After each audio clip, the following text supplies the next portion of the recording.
Good morning, good evening, good afternoon, everyone. Welcome back to another live VIP stream. It has been far too long. Good morning, good evening, good afternoon, wherever you happen to be.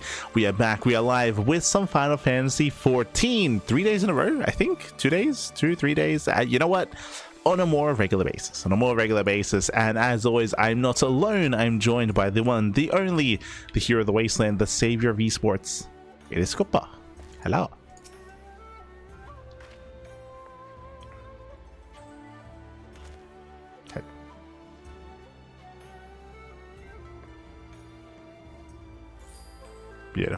Beautiful. Hello. Why do you look like you're about to like go into the tundra of Korthus and like fight a grizzly bear or polar bear? Because it's winter. It's been snowing in Poland last week. Just want to point it out. It's been like ice snow. It's summer. It is winter. Ah. But yeah, we're back. Yeah, this is the light. This is the light winter outfit. What do you mean? Like, look, this is not that thick at all. This is for like, you know, around 0 maybe. That's more like, you know, +5, +10. That's pajama weather. You would freeze in that. It's pajama weather. But pajama, actually. Yes. That's a very long pajama. Yeah. The robe is crazy long. Yeah. I like it. Nice. But yeah, we're live for I think the third time this week. For the third time. So yes, the third time. Yeah. Again, it's been a while since that's happened before, so we're going to be able to progress the story in some way. We're here to progress the MSQ. It's been a long time coming. We finally wrapped up the majority of the post-patch stuff. The majority, not all of it yet. We still have the lighthouse, of course. We're probably going to queue up later. We'll queue up a little bit later. I think it's still too early in the Americas for the lighthouse. But before we progress to the MSQ, we got some places to be. Get over here. Who are these people? Get over here. Ah, shit, I lost him. Okay.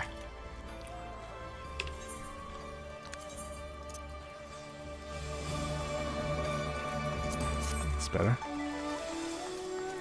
Okay, it is time to speak to the Wandering Minstrel. Okay. Something heroic this way comes. How fare you, Light? As ever, I am seeking inspiration to draw upon my work. If you have any new experiences to share, I should very much like to hear them.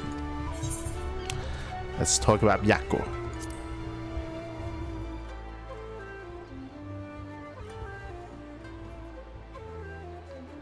Byakko, you say? As in Byakko the Four Lords? He and his comrades feature prominently in the Tale of the Tenzin, one of the 3 plays that are performed regularly at the Mujokoza. Yeah, we know him. We're friends. It so happens. Yeah, actually, we kinda know him. I know the story quite well. As a student of the fine arts, it was my duty to study it closely. I expect what you are about to tell me will be most enlightening indeed. I see what you did there. I didn't see it. Hidden beneath Hell's lid, a sanctuary for some, a prison for one. You spoke with the auspices of the Rising Temple, and their leader was none other than Genbo the Four Lords, a veritable character from the play, come to life. Not that I would question the veracity of your accounts, of course, I merely comment on the incredible life you lead. And so, it fell to you to quell the raging Armitama of the legendary auspice. In battle? In a rap battle. Yes, we did a rap battle, actually. My word, to think you faced the legendary White Tiger in battle. The Western Guardian, the bosom friend of the hero Tenzin. Yes. I feel a tanka coming on. I just now I can't help but imagine Byakko actually rapping. Forgive me. A form of classical Hingan poetry. I was but recently taught by the actors here. Goes without saying I have yet to master it, so I will thank you for not laughing at my fumbling attempt. That's poem time. Oh. It's got his brush and everything. Feared and forsaken, seeking death in solitude, saved by fellowship, snow white harbinger of doom. Become beloved legend.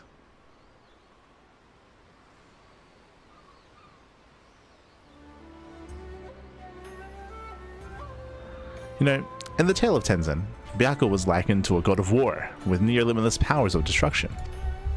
Not to say that Byakuya you faced was a weakling, but the picture you paint is of a rather less intimidating auspice, don't you think?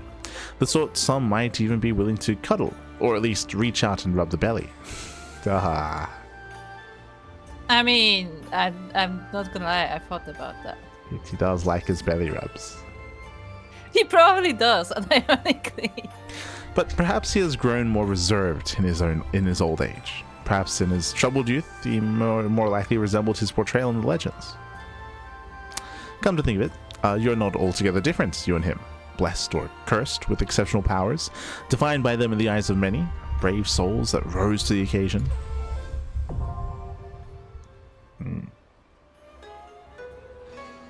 I like how the moment that popped up, like the lantern lighted up as well, like he got an idea. Right. Let's speak to him about Suzaku.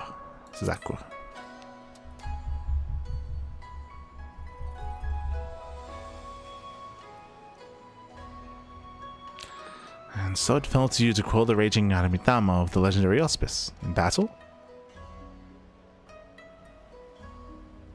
In a dance battle. Ah. Suzaku, the auspice whose fiery plumage was only eclipsed by her passion for her comrade, Tenzin. Yes, I feel a tanka coming on. Oh. It's a different board. As the setting sun, the fire of my broken heart, cast shadows of you, 1,000 years of moments, we shared in a fleeting dream. No matter the culture or the era, tales of love and longing never cease to resonate with the soul, do they not? And in Suzaku's case, there is the added element of tragic irony, a being misjudged by all save one singular man. A man she could have saved, if only he was wrong and the world was right. A man whose fate she could have averted had she then the tremendous powers she only later came to possess. As moving a tale as it is, weep to know that every word of it is true.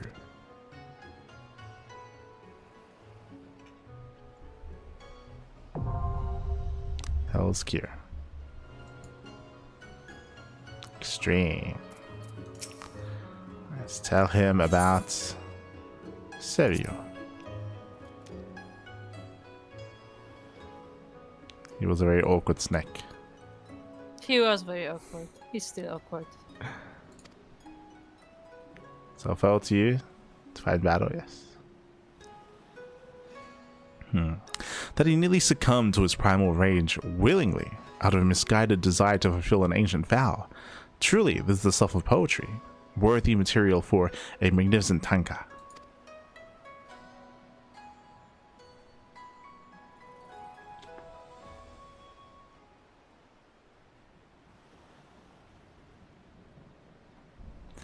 Corruption embraced, into my heart's flow and fill. Indigo river, crimson black with blood and ash. Promises kept, vows fulfilled. I've heard many tales concerning Seru before, but your experience calls much of what I assume true into question. Although his unrivaled powers as a sorcerer are as expected, he is generally described as a massive majestic dragon, rather unlike the serpentine being with which you claim to have treated. And this tale of him in his youth, his fledgling auspice mistaken for a guardian kami, it is the sort of story one might expect as a cautionary parable, not a tragic and unfortunate truth. It is not at all hard for me to imagine how he grew frustrated and angry following Tenzin's death, for not only was he deprived of a dear comrade, he was robbed of a chance to fulfill a sacred vow. It is good that you helped him to reclaim himself, for a tortured soul such as his could have easily trod the same path as the mad auspice Koryu.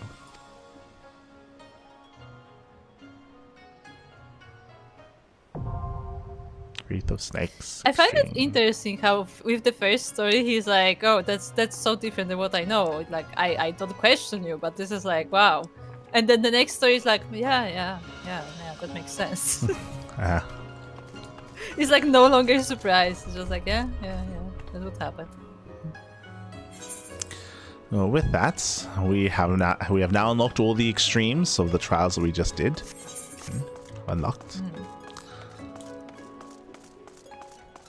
There you go. In case you weren't aware, those songs I composed of your earlier exploits have been adapted for stage, and they have proven tremendously popular here at the Mujikoza. While the work is its own reward, it is the smile upon the faces of the audience that we artists live for. Yeah.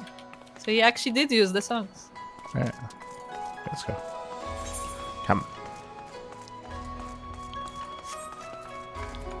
Again, we'll sign up for the lighthouse later. It's a little bit early for that. So hopefully we can find a queue. Otherwise, let's head into the room. Oh boy. Now, very quickly here, I need to see what's going on. So, what happened? Where exactly are we in the story right now? So, very quickly, I believe we were just together in the Enclave. Of course, we had to decide what to do. We had Zuko interact with his sister. His sister is brain damaged and did lose her memories, I believe. But if you remember, I told you this was the case and it was confirmed because you were against it at the time. I told you that like I wanted to be honest with her because it feels like she can understand what's going on, and treating her like a child feels kind of weird. And then she herself was like asking like, hey, what did I do? Like, why is everyone like treating me like this? Like, I want to know. Like, she said that. I think you were of the belief that she was a little bit more childlike than she was, which she still is, but like not like 100%. I don't think she knows though. I don't think we told her. I don't think Gosetsu told her. We didn't tell her specifically, which I think we should have, honestly, or at least like we should give her a vague idea. Like I don't think she did much. However, Zuko did give her a mirror and she thought of something. We don't know if she remembered something. We don't know anything. Yeah. So that's because was like really protective of her. We don't exactly know why. I think was it like he had a daughter that died or something? I don't know. There's like something there. I don't think they said anything. Okay. I think that was your idea, but I don't think that actually happened. Okay. Or maybe I don't remember. But I know that you thought about something like that, but I don't remember if they actually said something like that. Yeah. Hien, of course, is rebuilding. They're trying to. I think we told Hien about Zuko's nature, and they were like, even if that's true, like we got to make this work anyway, right? Like if they're offering like a peaceful resolution, like we got to make this work, like regardless of like how they feel and stuff like that, right? Yeah, like in generally, like Hien impressed us by being pretty smart about the political games. Yeah, it was good. Like he had some really good scenes. I think we came to the consensus that that so far post-patch Hien has been much better than pre-patch, or the like MSQ base MSQ Hien, who had a lot of questionable moments and left much to be desired, and he was definitely like lacking. Yeah, the post main like expansion story here, and like he actually seems smart. Like he seems like somebody who knows what he's doing. Like he's competent. Yeah, he's playing a political game better than expected. And if you remember, I think one of the last things we said was that like this is a shame because this is like a direct contrast with what's happening with Alice. No, I say with Liz. That's it, with Liz, where Liz. She proved to be incompetent leading up to it, and then that continues coming into the post-patch stuff. But and here, it doesn't look like it's gonna be fixed. Yeah, and she's not growing as a character, whereas Hien is, right? Like he is like he's developing and he's becoming a leader, right? That's which what, again that's is weird, considering that like Hien was supposed to be like one of the mentors for this, and he's like learning more than she is. Yeah. To the point where I think we even said that, like, no, I don't know if we said this, but like, I don't know, it would benefit Liz to be here to learn this now, I guess. But like, it's too late. Like, she's like, yeah, it's too late. Like, she's already doing. And if you remember, it doesn't matter because they forced Joban into the position. Anyway. Yeah, they already did all that stuff. So like, yeah. Do you want to talk about how Sultana sold the Alamigan people? That was actually the worst writing possible. Like, they actually, we already spoke about this, but yes, unironically, that Sultana's like an actual awful human being. Like, she's an awful I'm person. Recapping. I'm just recapping. Sorry, recap is that Sultana is an awful human being. Like, she's a piece of shit. Like, I do not like her at all. I like, what the hell? I don't have as strong feelings, but I do think what they decided to do is weird. Yeah. I mean, weird choices were made. it just doesn't make any sense. It actually doesn't make any sense. Like, she's I don't know. She doesn't care about her people. She doesn't care about people. Like, oh god, yeah. It's unfortunate because obviously they don't want you to feel that way about the character. They want you to, like, whoever's writing this, they just want you to forget. They just want to gloss over. If they don't want you to feel that way, then why did they involve Lorito of all people? Because they want you to like they want to like gloss over it. They want to make you feel like it wasn't a big deal. It's like, you know what? Let's just move on from that and let's keep using this character. They just want you to move on. It is. Yeah, I know. He was trying to kill us. I know it's a big deal. He almost did.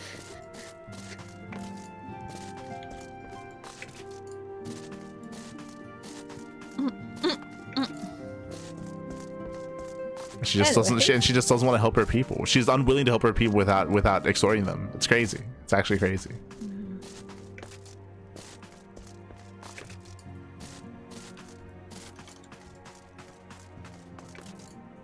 Even though, remember I told you how, like, I think it was in the Warrior quest line, how she hosts a tournament for, like, to raise money for the no, sorry, it was the Paladin. The Paladin quest line was about to do that. Yeah, but I told you about it. Was that the main thing was that it was a tournament that was raising money for refugees. And remember how Tataro was like, "Oh, we can't just give them money. We can't just help them." Yeah, you know, the money for refugees that they don't have now, because she said that. No, actually, remember, that was the thing that you wanted her to not have funds, but it turned out that she does have funds. Yeah. Remember, because remember she like confiscated a bunch of money from Lolito or Telegia or whoever. Like, apparently they got like 60% of like his overall. Yeah, it's like punishment for what happened. And they didn't want to use it. By the way, can I just say what kind of punishment it is to take somebody's money for trying to kill someone?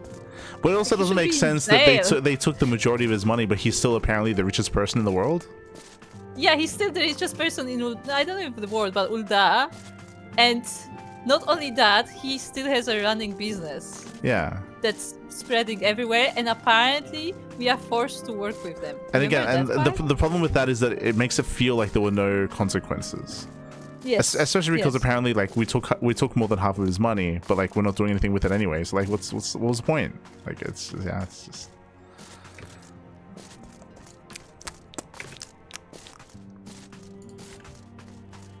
Anyway, how'd I say?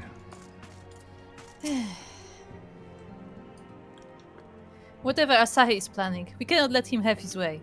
After all Lord Hien has done, the Empire cannot be suffered to hinder Doma's restoration. All right, that's it. If you remember, there was also a scene where Zuko, I think he was like trying to elicit a response. That's it. Where he wanted us to behave like savages. He wanted us to. Yeah, he was like, "Come on, do it." Yeah, he wanted us to like ruin the peace that was like being brokered. That's what it was. And again, I said it before when that happened. I will say it again. I hate that in that particular scene, regardless of what happened, because I don't like that scene happened in the first place, but that's one thing. But I hate that they didn't give us a choice about how to react, because all I felt for Asahi was pity. Mm-hmm. That's the only feeling I had for you. I was just pitying him. Yeah. Okay, Hancock. More often than not, it seems opportunity is warranted to come knocking when the Scions are about. So long as you and yours remain here in Kugane, I'm certain a profitable venture will present itself. Tataro. It's not every day you make friends with a secret collective of talking animals, after all. Even if Sorwan hadn't decided to remain at Raisin Temple, I wouldn't have wanted to stay away. Ah, I say she's giving a reference to that. Yeah, but like nobody else knows. No. No. It looks a bit out of context. If you remember, apparently she got a fuck ton of money. Yes. And she's rich now. And we don't know what she's done with it yet, or if she's doing anything with it. But, no. But apparently, if you remember, apparently Alphinaud bought the sword for like a fortune's worth, and what she got from that quest line was like 10 times plus that. Yeah, it was more than that. Like she said that like will last them for a long time. No. I think she said that like I can buy that sword 10 times over. Like she said something like that. Yeah. Which implies that she has a metric fuck ton of money, like yes. Like millions, if not like $1 billion. So. Yes. And it's important that something is done with that, because if we could potentially give that to people in need, whether it's the Alamegans or like the Domin Enclave or something. But remember, it's not part of the main story, so we will not hear about it again. No, we'll see. Alphinaud has important news to share. Okay.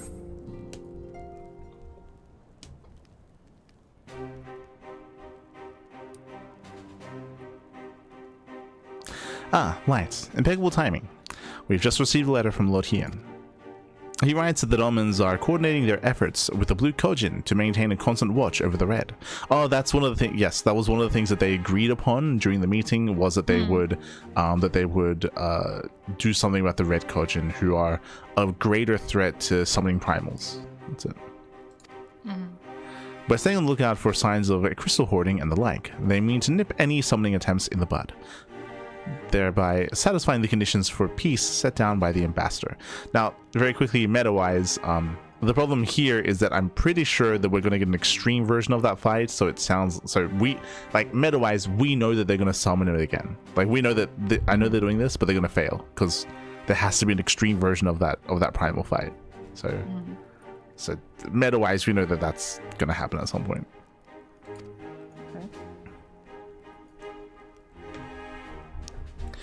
For the Galleon's part, the Popularis have sent word that a vessel bearing Domin conscripts is soon to arrive in Yanxia. Ah, okay. So it seems that the prisoner exchange is to proceed as planned. No, it's already happening. Yeah, so that we're going to be exchanging prisoners. Lord Hien requests your presence, and I share his view that you should be on hand at this critical juncture.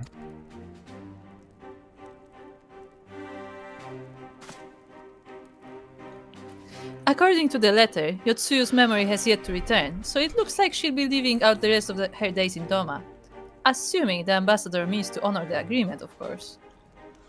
The rest of her days? Before we get to...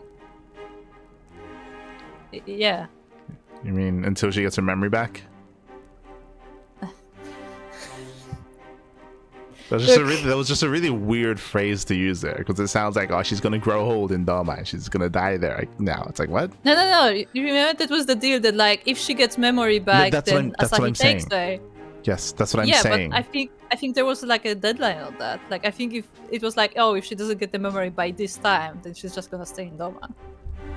Yes, but the phrasing implies that she's not going to get her memory back. Like, I feel like the phrase should be until she gets her memory back. Like, there's no reason for us to believe that won't happen, right? Like, okay, let me rephrase that. I think that the agreement is that, like, oh, if on this day she has no memory, then she stays in Doma, which means if she gets the memory later, then it doesn't matter because she's. Oh, I don't remember that. I don't know if that's true. Actually, I don't think that's. I don't know if it's true either, I don't think that's true. That's what it implies. Yeah. Because if you remember, even if that is true, actually, if she gets her memory back, she should go to jail. Like, she should potentially even be executed. Like, if she gets her memory back, then she's the same person she was before. She should not be living like in exile or isolation, or she should not be living like the same life that she is now. That shouldn't be happening. We'll see. Before we get to that, however, I think it would be wise to assess her condition one last time. If the Domans have missed any change in her mental state, however slight, it would be better if Asahi weren't the one to spot it. Agreed. Let us make straightaways of the Enclave. Then, Lord Hien will be waiting. I trust you will cope in our absence, Tataro. Don't worry about me. I'll be fine. Just be sure to come back safely.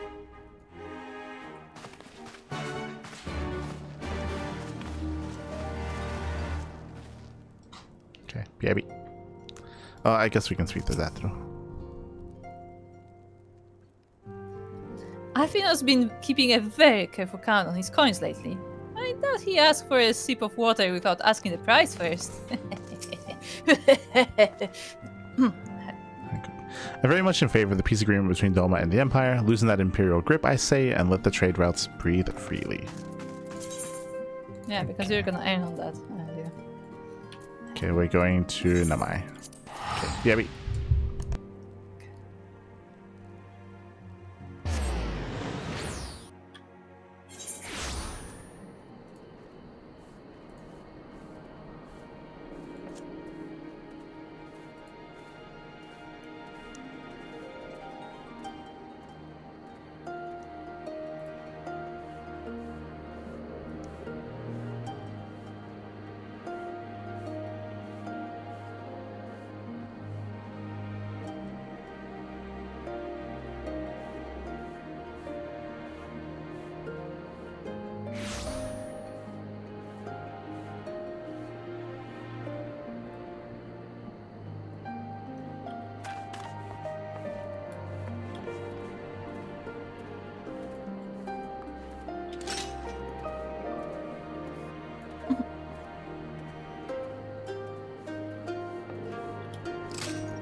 Okay.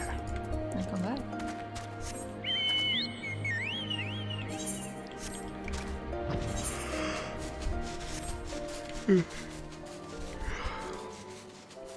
Chi-Chi has her bucket. Okay. How does she like it? She's in there.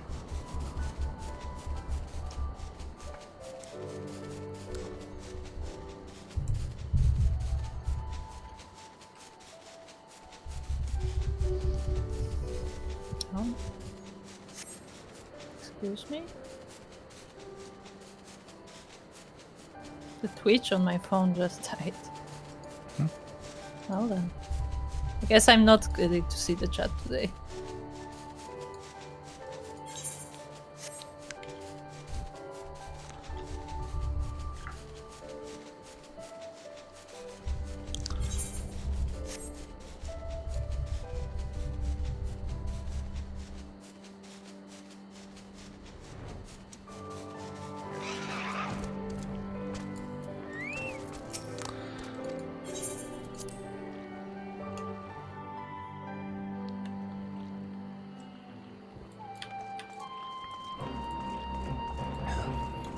We could just teleport to the enclave, you know?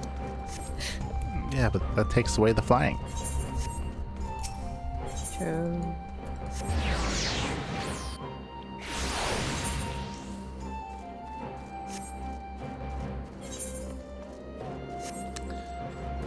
Okay. Oh, someone is doing the same quest, I think. Why do you think the same quest? Because they also just were at the same place and they are following me. Uh-huh.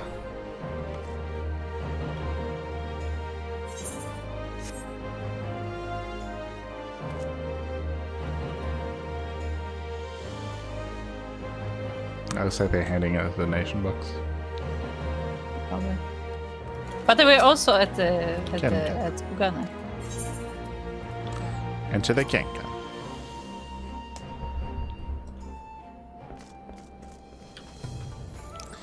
Okay. Off you know. We know the broad strokes from his letter, but I would hear the details of our German friend's progress from the Lortian himself. Let's say. Ever since he drained our coffers dry buying that sword, Alfina has had his purse strings in a death grip. I can't even buy a cup of tea without him going on about the dangers of frivolous spending. We've already dealt with that problem, but sure. Yeah. No, but nobody told him. I know. That's the thing. Nobody told him. Tataru kept it to herself. I'm hoping for some voice acting, but we'll see. I see my letter reached you across Ruby Sea. Thank you for coming so swiftly. Though I wrote at some length on the subject of the forthcoming exchange, there was one other matter I neglected to mention. It concerns Kosetsu. As you may have observed, he returned from his ordeal rather the worse for wear, and despite his best efforts to conceal his condition, or perhaps because of them, he recently collapsed. Good gods, is he alright? Confined to bed and grumbling without cease, and he has shown signs of recovery, he made me promise not to tell you, lest you worry unduly, which was all very well when you weren't here. Now that you are, however, I think it's high time he receives some visitors. Might you spare him a moment? Yotsuyu has scarce left his side, and I imagine you are curious to see what has become of her as well. We'll visit him at once. Right, Alice? Shall we?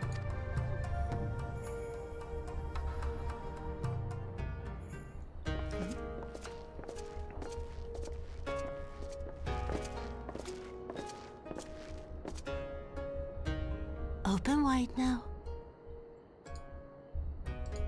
Okay, we got some voice acting.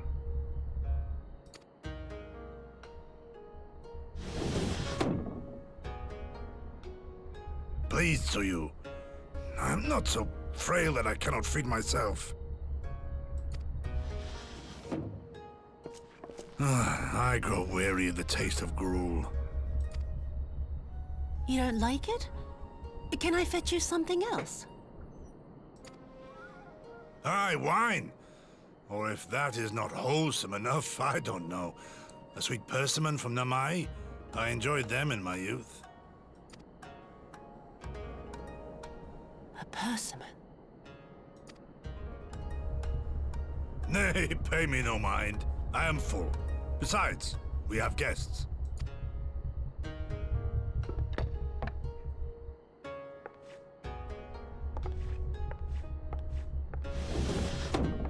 I hope we are not interrupting your meal. We had heard you were confined to bed and thought you might welcome some visitors. Confined to... a gross exaggeration. A trifle drained from my exertions, perhaps, but with a little rest, I shall be fighting fit again in no time.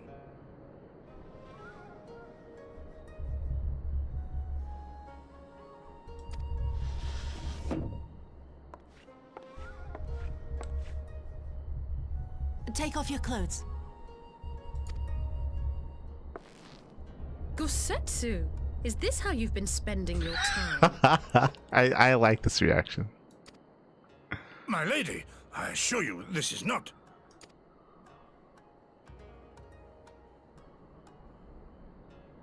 Off with them.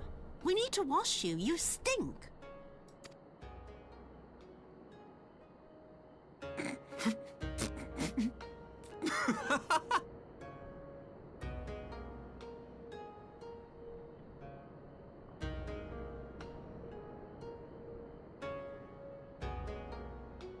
What are all these scars? There are so many of them.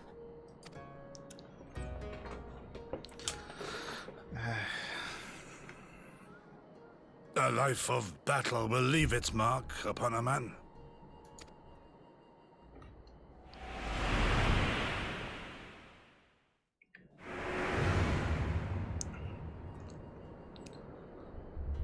Is something wrong, Tsuyu? It's nothing. I'm fine.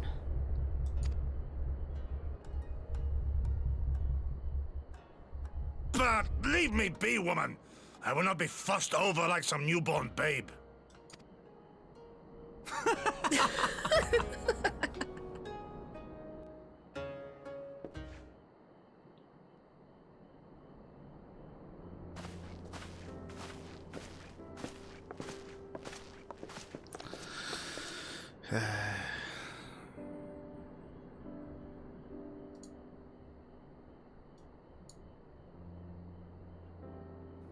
Okay.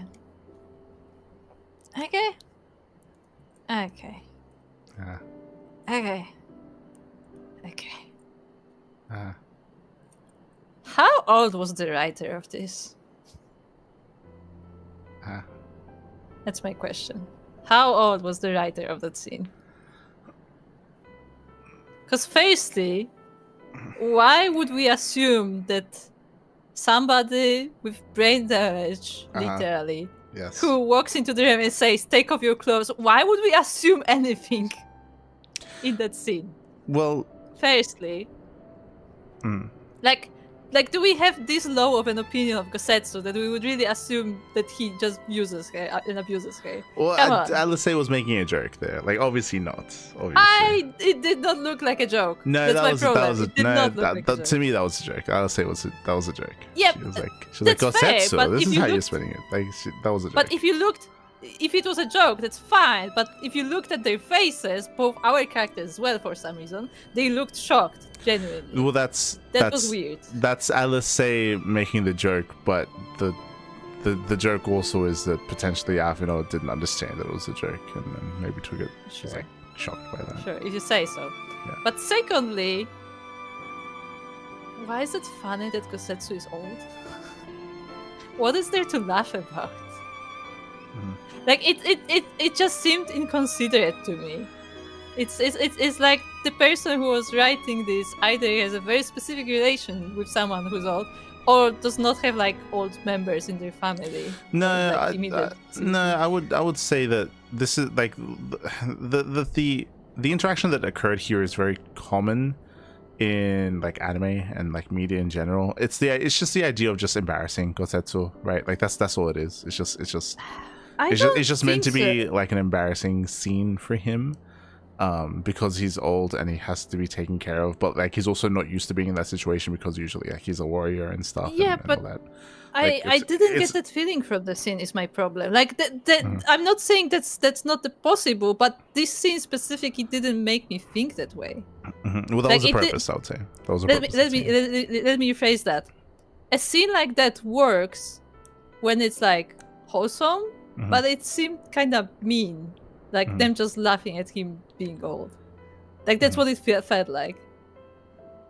No, they were laughing at him being embarrassed because remember he was like, I know that is the purpose of it, but I just didn't get that feeling watching that scene. Is my point. Okay, for me, I definitely had a different feeling here. I didn't like.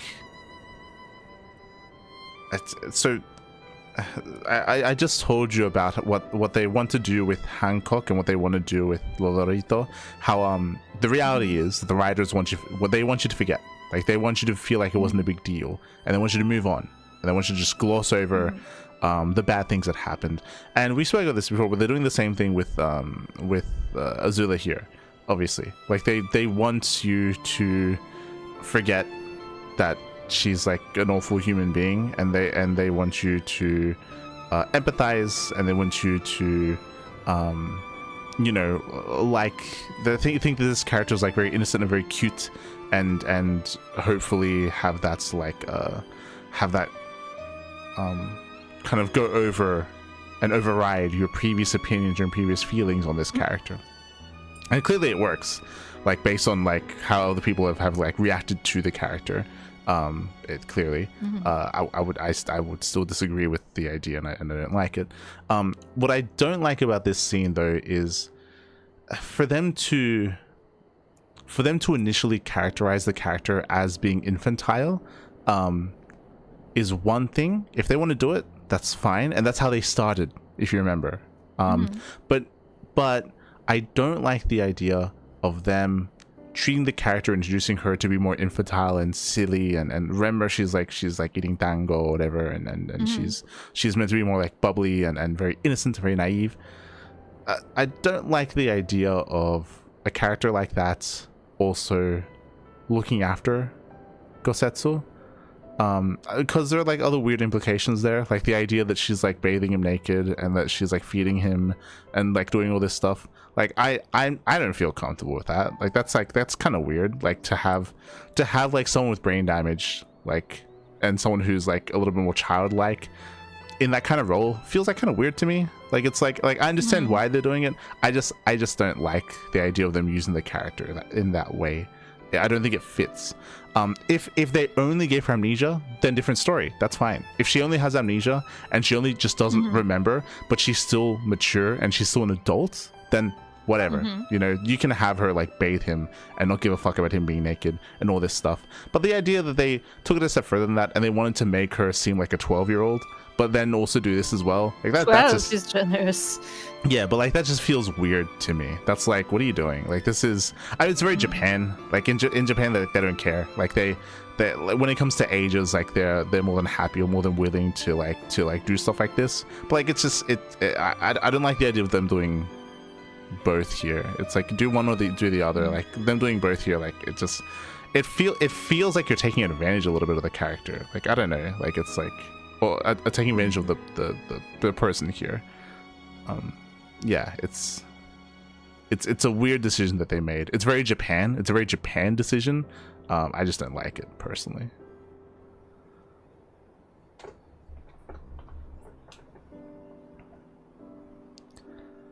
It's like the it's, you know what it is? It's the equivalent. It always comes back to Dragon Ball. It's the equivalent of like. Remember we complained about GT and we complained about Daima. We complained about the idea of Goku being turned into a child, but then acting like a child, even though his mind is like a grown man, and how like that didn't. Like it's weird. It's weird that they did that. It's very similar here, but like again, like in Japanese media, like they're more than they don't give a fuck. They just they're willing to kind of like break the rules that they set themselves, and they play fast and loose with it, like with how they act and how they behave, and like again they do it in Dragon Ball with Goku, they do it here as well. Like it's just something that they do, and that's something that I don't like, that we didn't enjoy about Dragon Ball and here as well, I would say. Yeah. Like, I remember being upset about that in Dragon Ball. I remember Goku, the grandfather, behaving like a 5-year-old. Yeah, I remember. Yeah, it's stupid. It doesn't make any sense. But here it's like it's a little bit different. But it's still like why do it? Like I don't know. Like again, like I would say that like why make her act like a fucking child after getting brain damage? Just make her act normal. Just not having memory. Let's just give her amnesia. That's all you had to do. Like you don't have to. But I like as a person, I like meta-wise, I understand why they took it further. Like I understand why they made her infantile. It's because they want you to like the character, and it's easier to like an innocent child than it is to like, you know, a grown woman. Right. I was gonna say that like if she was just had an amnesia, then like it would be less likely that you would feel conflicted about like her punishment. Exactly. Like that's like, so I'm understanding about why the narrative decision as to why they made her infantile. But then if you're gonna do that, then why are you making her feed Gosetsu and like bathe him and strip him naked and all this stuff, like then that's like, what are you doing? Like, I think her feeding Gosetsu is fine because a child would do that. But like the fact that she's like responsible for like bathing him and stuff, that is weird. Well, like, it's not just that they're doing that. Like, I don't like the feeding stuff either because, it's I don't know. It's almost like I said. It's almost like you're taking advantage of a child, having them like spend time with this person and look after them and create this bond, whereas like they don't know any better. Like I don't know. Like it feels weird. It feels like groomy to me. Like unironically. Like yeah. I don't know. It's just. No, I was thinking more that like the feeding scene more like you know like a child would do to like their father or something. Yeah, like but this is parent. not a father. Like that's yeah, like but I just like I understand for family. That's like, what they're painting. That's what they're painting. I know, but it's I know that they're father. trying to paint that. It's just not the reality. It's not. Like no. But I just say that's why the feeding bothers me. I understand. Less. I understand. When she's like, take off your clothes, I'm like, should she be doing that? But like, yeah. But this is also why remember what I said. This is also why this makes more sense if they have it set up that Gosetsu has his own PTSD trauma from losing a daughter. Like, and if you write it that he's trying to replace his daughter with Azula, then that makes more sense. Then you can be more understanding as to what's happening here because he's fucked up mentally in his own way. And he's trying to replace his dead daughter with this other, you know, daughter that tried to kill him. But like if you construct the narrative and you construct the story in that way, then it makes more sense. But they didn't do that. So it's like what's going on? Like what's happening here? So Soko is saying he never watched any Dragon Ball, so doesn't know. So again. Imagine like a 40-year-old, 50-year-old actually. Let's say 50-year-old. No, let's say 40 because technically they don't age other. So 40-year-old grandfather. He has 2 children and his children already have children. And you know, he's had this family for like the past 20 years, like more, I guess, than 20. And then he gets resized to a child. And then he just starts behaving like a 7-year-old. Yeah. Just that image. Like, you know, including all the stupid things that kids do. Also, bearing in mind that we did enjoy Dragon Ball, we're talking about a subset of a specific storyline about. Specific post series, I guess, because they're all after 3. Yeah. Apparently, Kuro, do you have mics on in your OBS? Iceland is saying that something is wrong with your audio. I know what happened. My scenes didn't switch. Ah, okay. Nice. So we've been talking this entire time muted. That's good. It's fine. Thank you, Iceland, for noticing. You didn't miss anything. All the hands. Thank you, Iceland, for noticing. Thank you. We appreciate it. Should be fixed now. Yeah.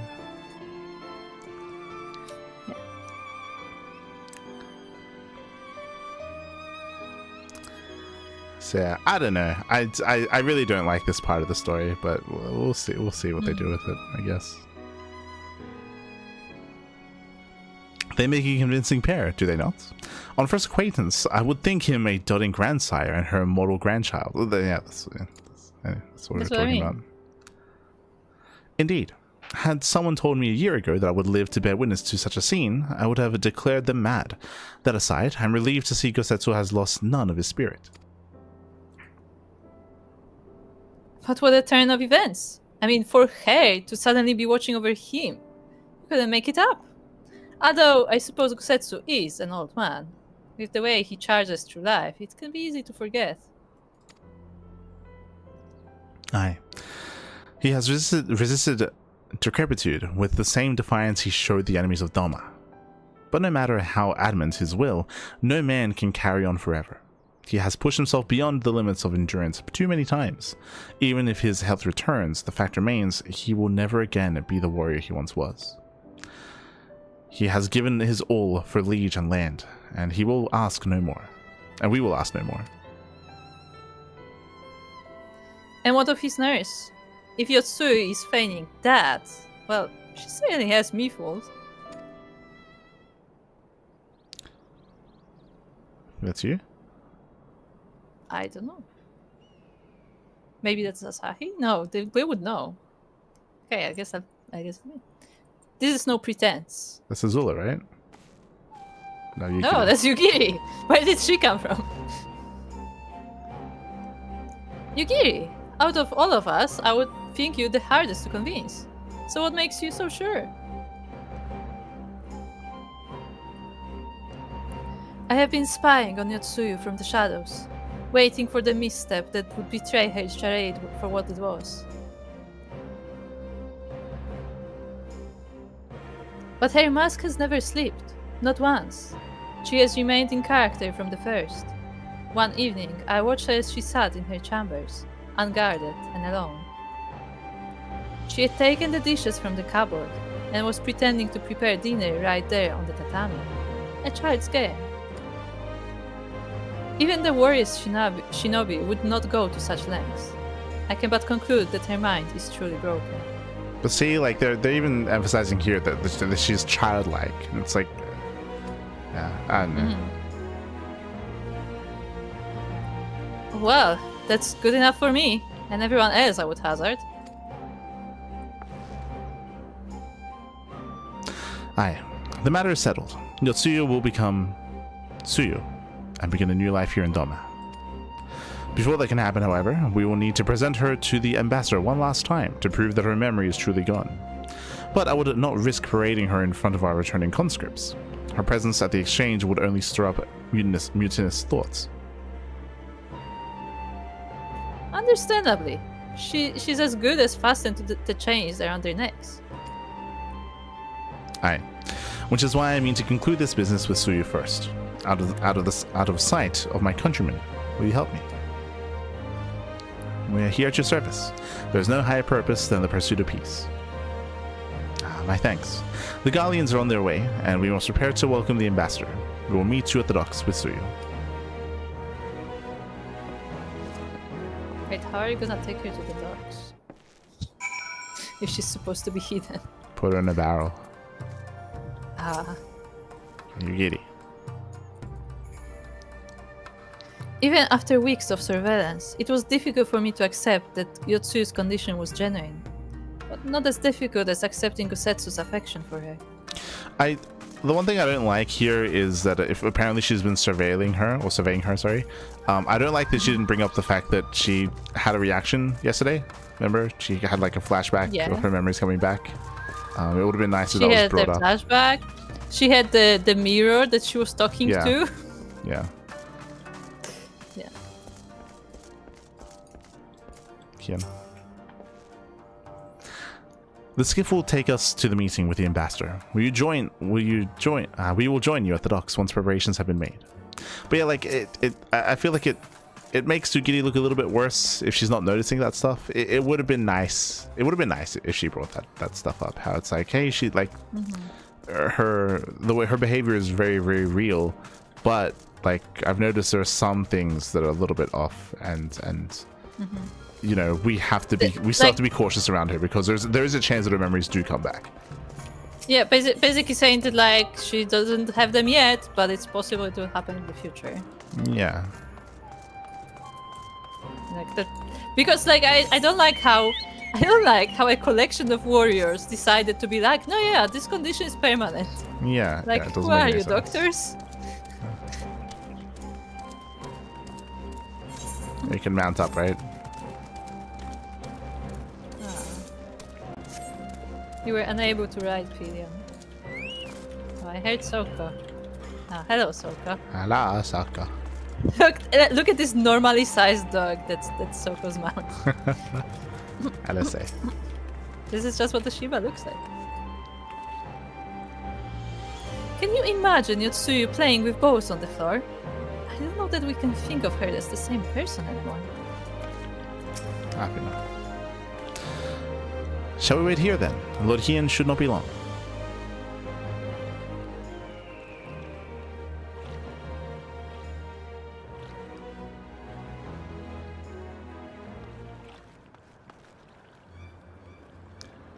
My friends, have you seen Tsuyu? She's nowhere to be found. It's okay, Yugiri was surveying her, right? No, because she was with us, remember? Kappa. What? But the Guardians will be landing in a matter of moments. If she's fled, could it mean her memories have returned? I know not. Yugiri is scouring the streets as we speak, but it is possible Tsuyu has left the Enclave altogether.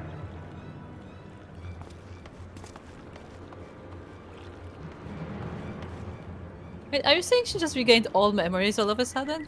Captain, a word. Did you perchance carry a fair-skinned woman across the river? A fair-skinned woman, my lord? I do not rightly know. I think... Yes, my lord. Now that you mention it, there was a lady amongst the passengers whom I do not recall having seen before. Her face was hidden by the brim of her hat, but I remember taking her hand to help her onto the boat. White as new fallen snow it was. Was she someone important, my lord?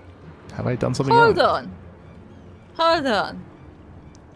This guy just said, I saw somebody I don't recognize. There was a hat covering their face. Uh-huh. Well, that's why I didn't recognize him. So, yeah, but so how does he know that it was someone he doesn't know? What? Don't worry about it. Whatever. Wrong? No. I was merely hoping to catch our guest before she departed. Be at ease, Captain.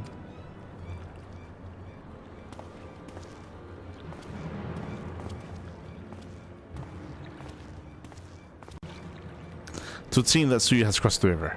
Kami, help me. No good can come from this.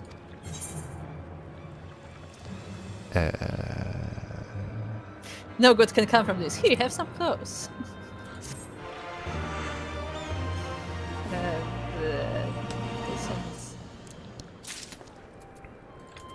How they say?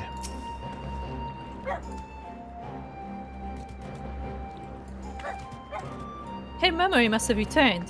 Why else would she run? You know. Tatsuyo, I cannot see how the prisoner exchange, or indeed the peace process at large, can proceed. We have to find her, and soon. Yeah. Though his face betrays little sign of panic, Heian is plainly desperate to find Yotsuyu before something terrible happens. Seems Tsuyu has gone unrecognized thus far, but Kami help us if someone catches a clear view of her face. We must find her before that happens. The responsibility of her disappearance, for all of this, lies with me, but I will ask you for your aid nonetheless. I'll be at your service, Heian. Now as before. Let us make the crossing and begin our search. You go on ahead. Someone should let Yugiri know that what we've learned. I'll join you on the other side. What do you mean? Just call her on a link pro. She doesn't use the phone, you know? She's old-fashioned like that.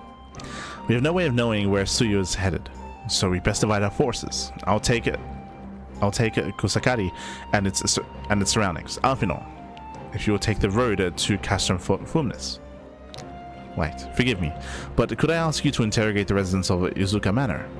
One of the Namazu may have seen our quarry. Maybe we'll have seen our quarry. I like how Heian is aware of the Namazus.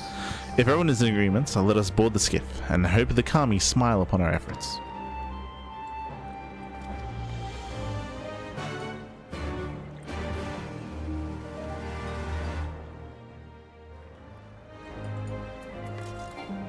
So, prediction time. God damn it, not this button. Prediction time. Do you think she suddenly got all her memories just in that instant? Or do you think she saw specifically the memory of her shooting Gosetsu and she thinks that either she's unsafe or she feels bad for what she did to him, so she ran away?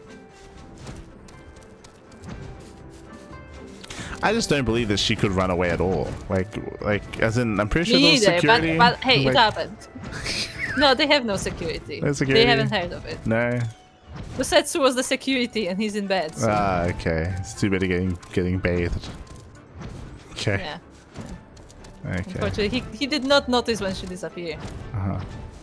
I think it's reasonable to assume that she regained part of her memory, and if they want to keep being sympathetic with her, that she feels like she's a danger, to Kosetsu because she knows that she shot him, so she just wants to protect him by leaving, I would assume. Yeah, I don't think they would go as far as having her like trying to kill herself. Probably just trying to get away. Yeah.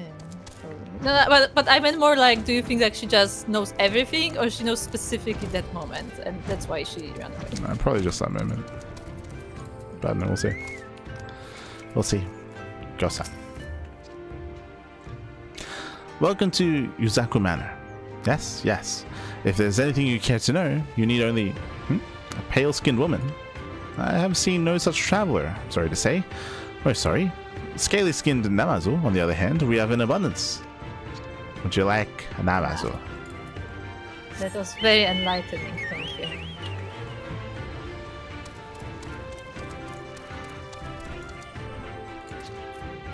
What have you done? Did he drink too much tea? Again? Unusually pale skin. Yes, I saw this woman on the way back from my fishing trip. She had just crossed the shallows east of here and was headed in a northeasterly direction, for the most part. Her steps did not seem certain. If you hurry, you might still catch her. Okay. I just want to point out that the Namazu are fishing. Yeah, they eat fish. That's not a problem. I mean, catfish eat fish, unironically. I mean, true, but they are fish. They are. That doesn't stop them from eating fish. Yeah, I guess so.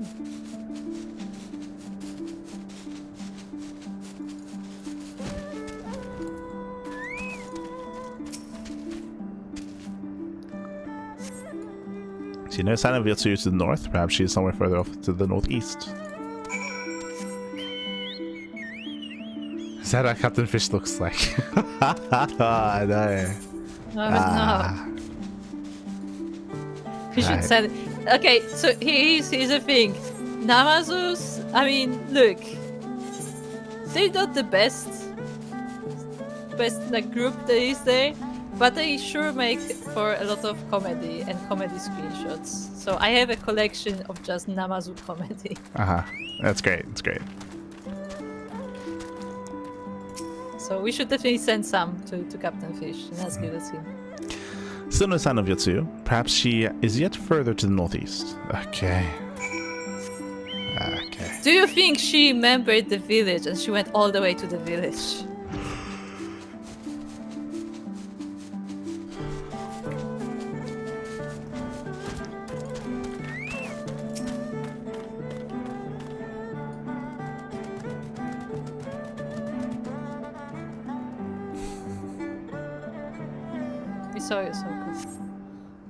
This is not really seen.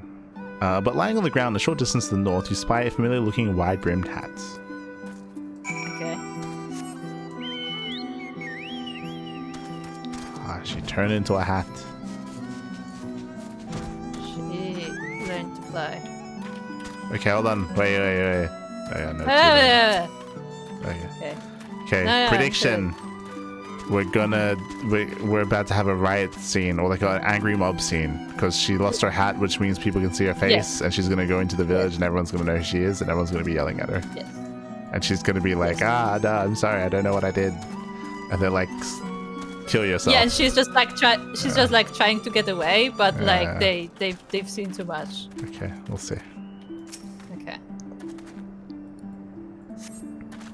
Cursory glance is all that is required to confirm your suspicions. It is the same hat Yotsuyu was wearing when you found her in Sakuzuki.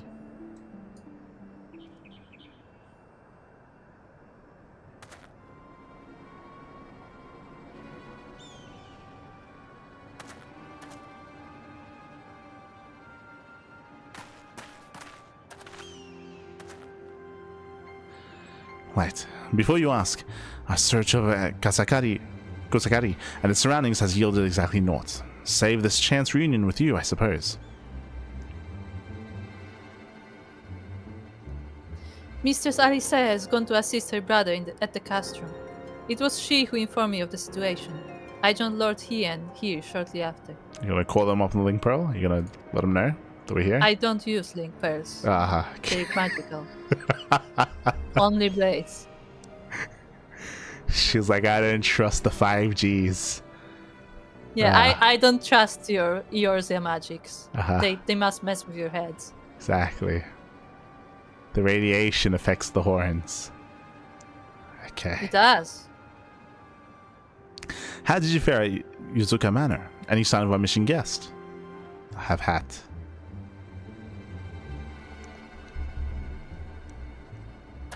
Towards Namai. By the kami, if the villagers recognize her, it will not end well. We must hurry. Yugiri and I will check the patties. The village square is yours. See, all I want is a scene where we spot her. She's like walking out into the village, and then we tackle her to the ground.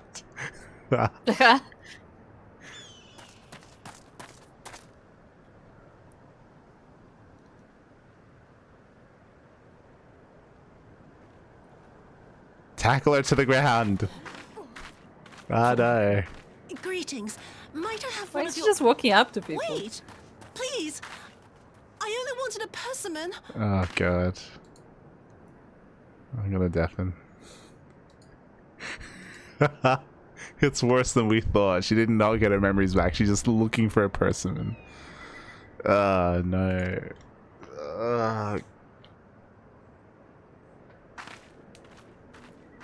She's not even out here. Save us! Her spirit has returned! She's not even out here for a good reason. Like a good narrative reason, I mean.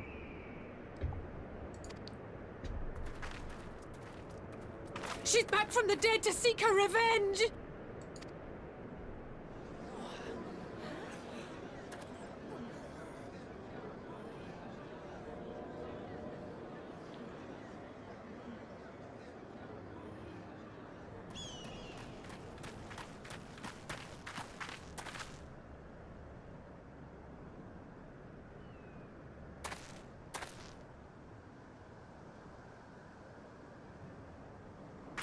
Alright, Lord Hien, it's speech time.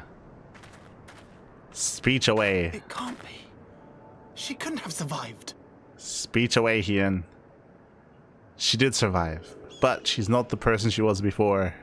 She's brain damaged. That's it. That's suffering enough. She was playing with plates earlier yesterday. Oh no!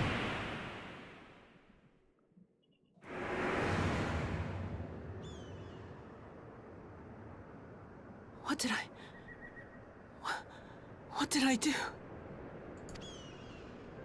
As if you don't know! Good people of Namai, be at ease, I pray you. You have naught to fear. She hit her head.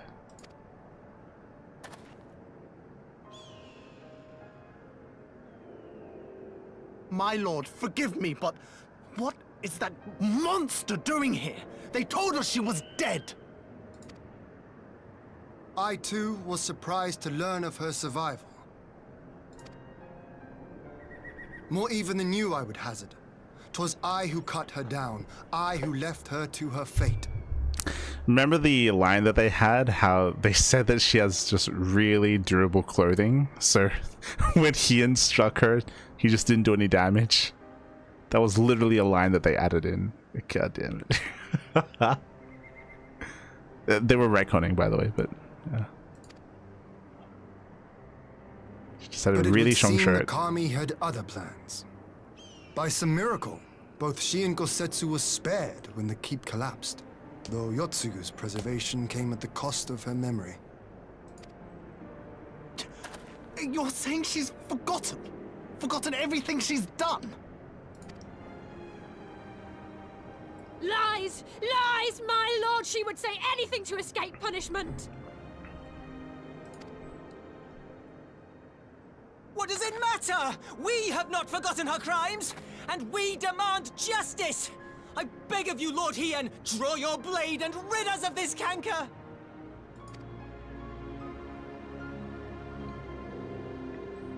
What I saw then, it's all true.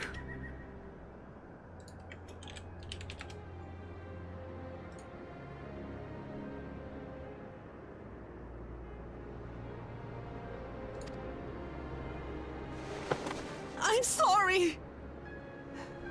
I'm so sorry. I had to Google what canker was.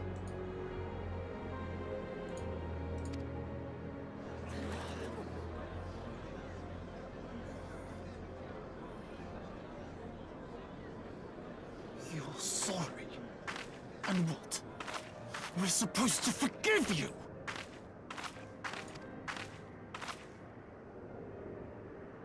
Here, there's no need to cry.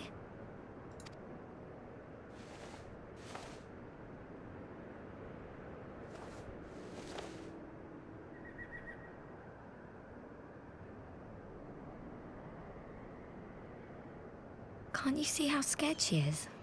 How can you be scared of her? She's not the same. Ah, this is too soon.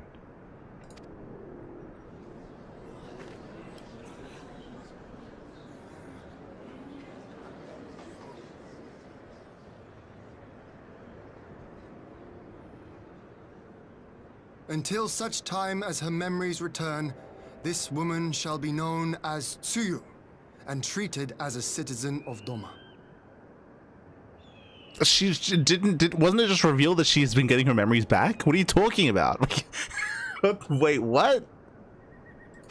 I will, however, see that she is watched at all times. Rest assured that there will be no more unannounced visits to the village. As your lord, I ask that you leave her fate in my hands and suffer her to live, for now.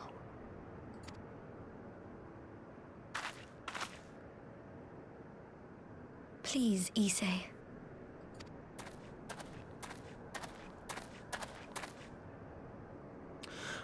All right. I'll keep my peace. As long as you're happy, that's all that matters.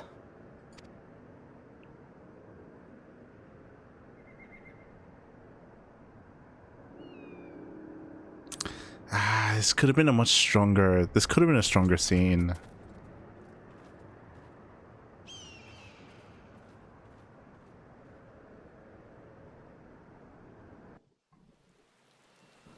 Stormblood has 920 knots. Post Stormblood has 533. Oh god.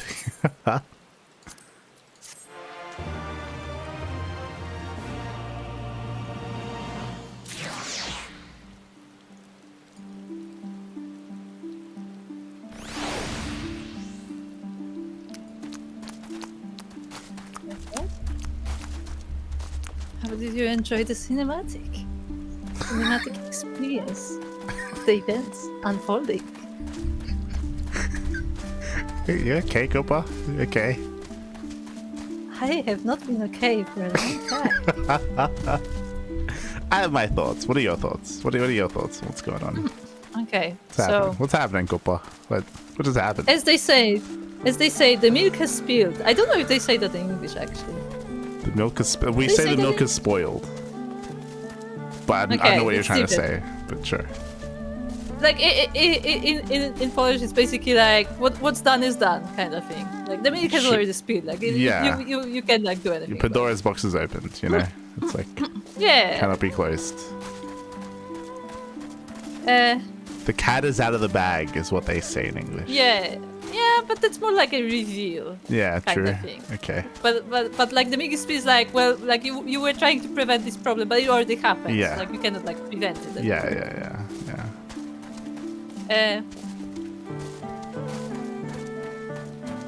If anything, okay, let me guess.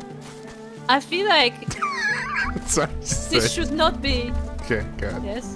That's fine. I feel like this should not be enough to convince the populace. I agree. And also, I think what Hien should have said, because he said it as if like, oh, and she's now the citizen of Doma, everything's fine. What he should have said is that like, we cannot rightfully judge somebody who does not remember their own crimes. So until such time arrives that she remembers them, she will be like contained in like our jail, whatever, like confined to some specific space. And like that's how he should portray it. Like basically, she's being held as a prisoner until she is able to be properly judged. I feel like that would be a better way to phrase it. Mm-hmm. If you wanted to go this direction. That's probably the way to go. Instead, like he made it like, oh, and until such time arrives, she's a citizen, so you better like live nicely with her. I'm like, I don't think that's working. Yeah.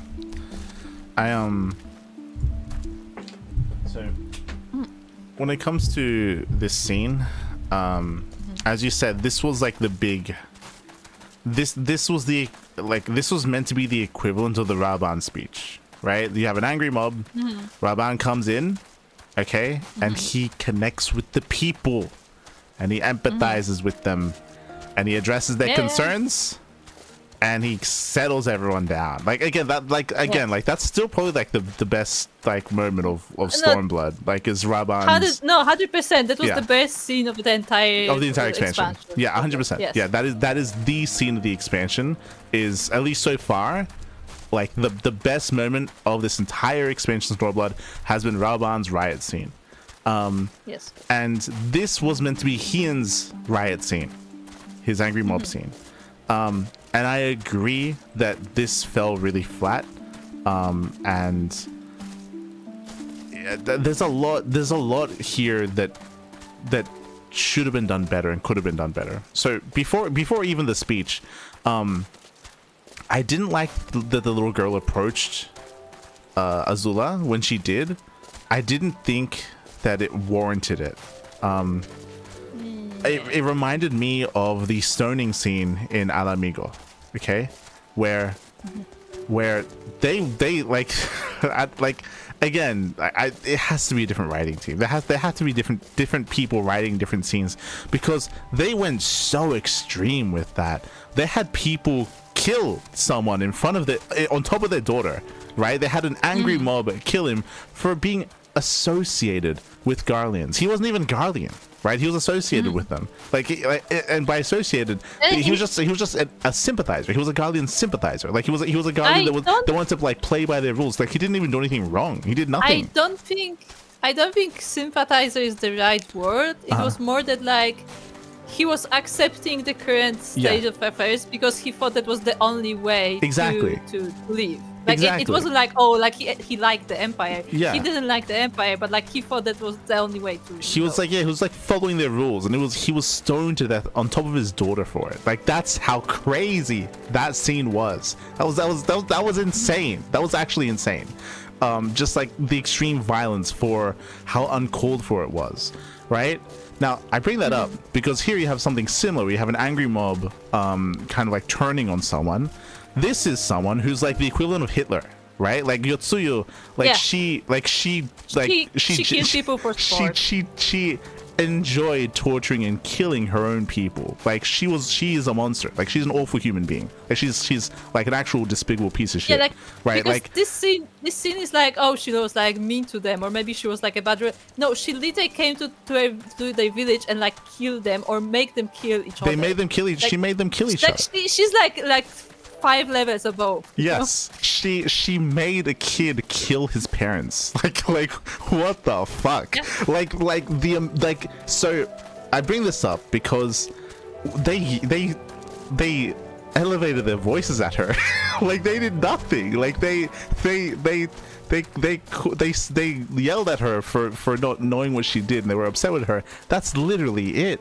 Like they were so tame with this character. I was like, what? Like if anyone, I'm not saying that they should have stoned her to death, but like for them to portray a group of people earlier in this very expansion of stoning someone who did nothing wrong, like technically, and for showing that extreme violence, and here being so tame with it, it felt weird for that to be in the same expansion. Like it felt weird for that to be in the same story. Like I'm like, what is happening here? Like, I do agree that they shouldn't be tame. I don't think they would like be straight up aggressive just because the people who are left in the village, most of them aren't fighters. Yeah. But somebody like Issa should just straight up fight her probably. But the thing is that like the one explanation for that scene had was that more that like everybody was just in shock. Yeah. But like the shock should wear off like after the first few Exactly. minutes. And I'm not saying that they should have killed her, but I'm saying that there should have been something more elevated here. I would have wanted for there to have been something more when it comes to their reaction to her, and then have the little girl step in And instead of saying like, what does she say? She's like, can't you tell? Like, Does you see that she's scared? Yeah, she said something like, well, of course she's scared. Like, what are you of course talking? she's scared. Yeah, exactly. That meant nothing.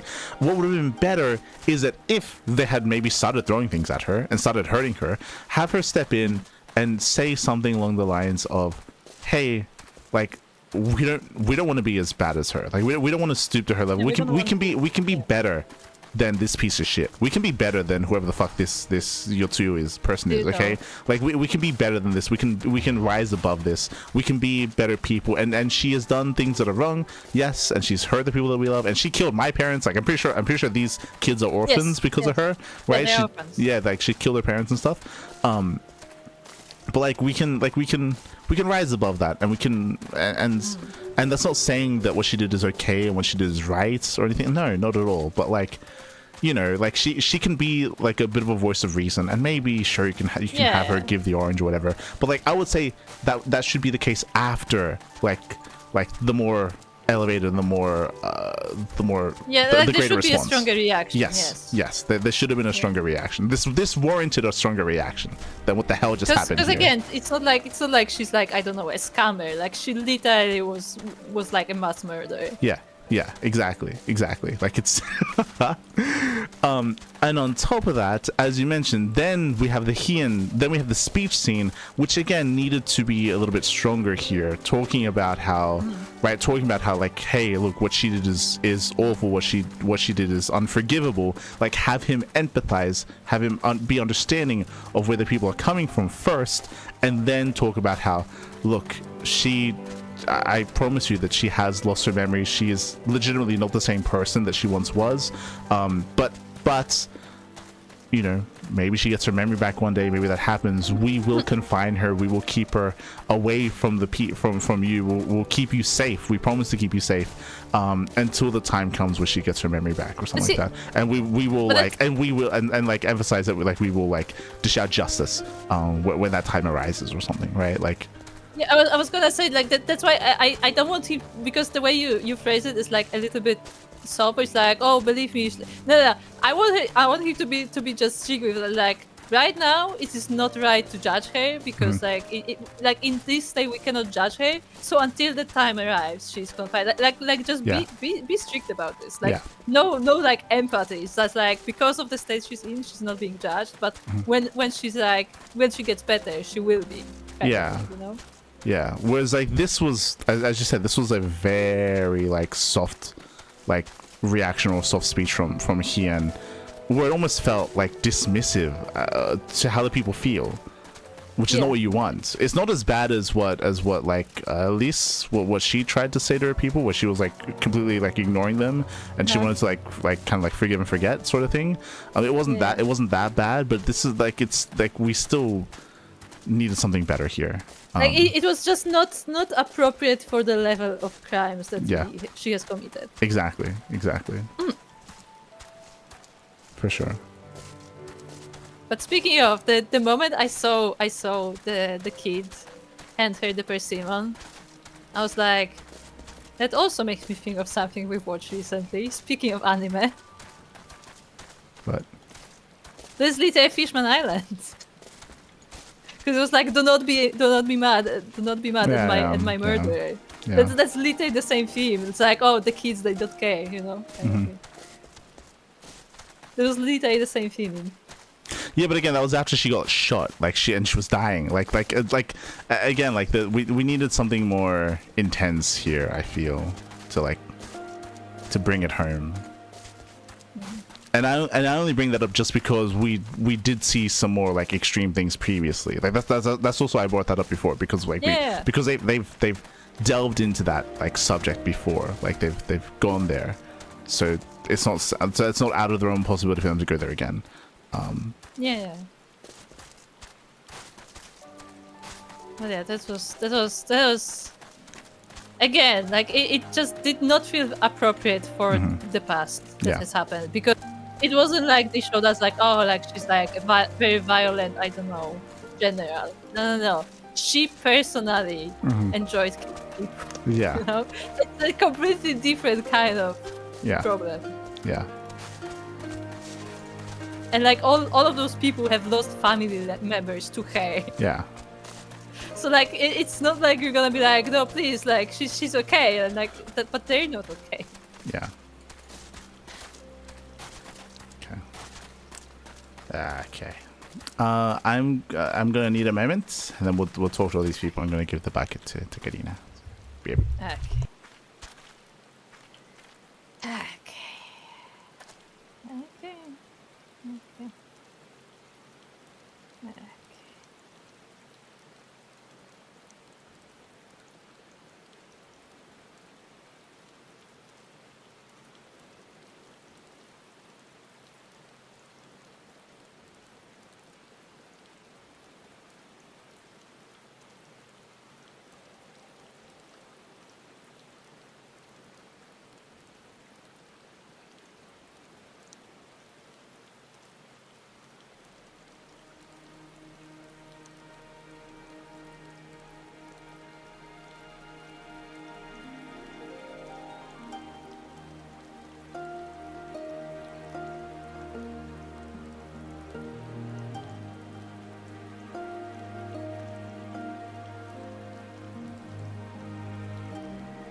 Sure can heist them.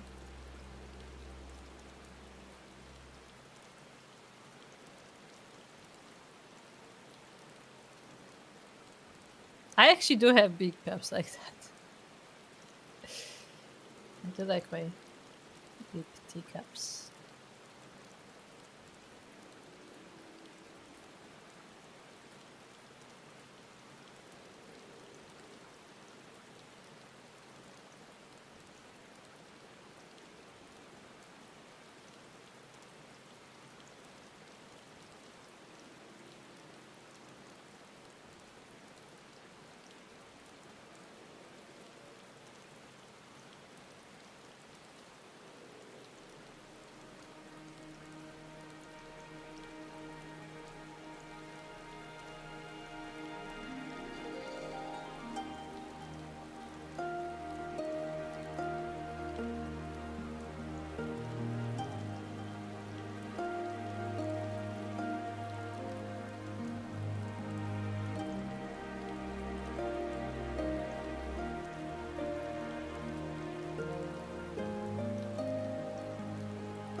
Very random rant time. I don't understand why in Final Fantasy the rings are always on the pointing finger. I feel like that's the one finger people use rings the earliest on, no? Because it's like inconvenient. It's probably just emote related, so that the ring stands out when you're doing emotes. Think so? Maybe. I don't know. I just feel like it makes more sense to put it on the other fingers than the pointing finger. It's just inconvenient whenever you like holding things. Yeah, it is. Okay, we're back. Okay. It was a choice. Issei. Can't forget what that woman did to us, but I won't do anything towards that Azami. Okay, Azami. I'm not scared of her. Not anymore. Giddy. All of this over Persimmon. I failed to consider how she might endanger herself. Knowing she has the mind of a child, I should have continued my vigilance, not relaxed it. Let's see. I don't know why everyone is so angry, but I got the fruit Gosetsu wanted. I hope he likes it. But she does know why they're angry. She literally just had a flashback where she was like she saw it and she's like, oh, so it's all true. So she knows, but she doesn't know apparently. That was the other thing that I was gonna say is that he said that like she's lost her memory, so she's gonna become a citizen. But at the same time, like we just saw that she just apologized for what she did. I think she's even said like, out loud. Oh, so I did that. Yeah. She said out loud that she was referencing like a memory that she had. So like she's even expressing. Yeah, she's expressing to everyone that she's getting her memory back. Yeah, we're watching her get her memory back in real life. Yes. It's like no, it's fine. But what I wanted to say, what do you think about her motivation? No, it's just this fucking retarded. No. What, you mean the motivation of the Persimmon? You mean that? Yeah. What do you think about her just going for the Persimmon? No, yeah. It was... No, what I wanted to say was that I think the fact that her entire motivation was helping Gosetsu makes whatever security Doma have very incompetent. Because I would understand if she like regained some of her memory and she like genuinely wanted to escape, that she would just like use her skills to find a way. But because that implies that she still has the mind of a child, they let a child escape the castle. Yeah, no, I agree. I think I said it when they revealed it in the I think like the first scene of the cutscene where we're alive. That I think the motive.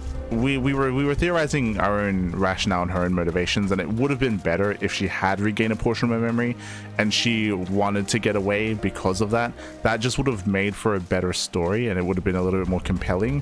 For her to literally just be looking for a piece of fruit, as you said, it takes away from the competency of those that are holding her, but it's also a little bit less engaging than there could have been a little bit more like maybe like reflection here, or a little bit more engagement with what is going on internally with Azula. Like they could have just been a more interesting story than just saying that she was just looking for fruits and looking for fruit for Gosetsu. Like I feel like that's the more Aisa is asking if they explain why she left.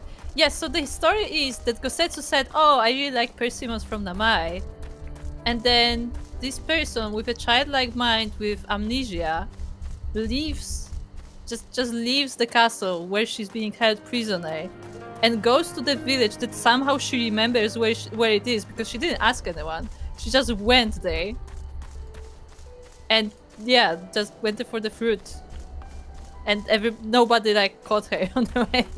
Yeah, whereas we were assuming that the reason why she left was maybe because she got some memory back, and maybe she felt guilty, or maybe she was like again trying to deal with the reality of the things that she had done in her previous life, which would have been a more interesting story. But no, apparently she's just looking for fruit, which I feel like it's a missed opportunity more than anything. It's just disappointing because it's a missed opportunity to tell a more engaging story.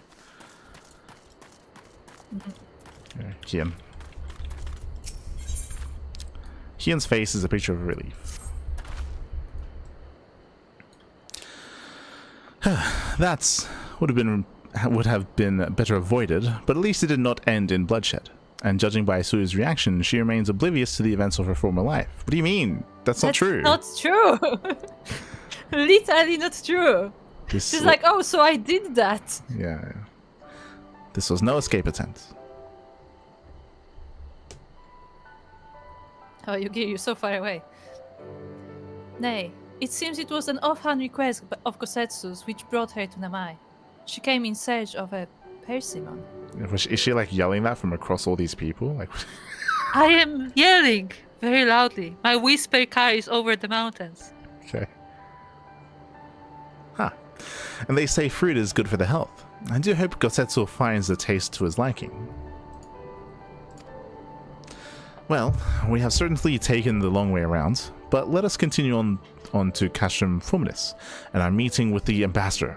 Alfino and Alice should still be there, conducting their search. We're going to call them ahead of time? No. They have link pearls. There's no reception here. Oh, okay.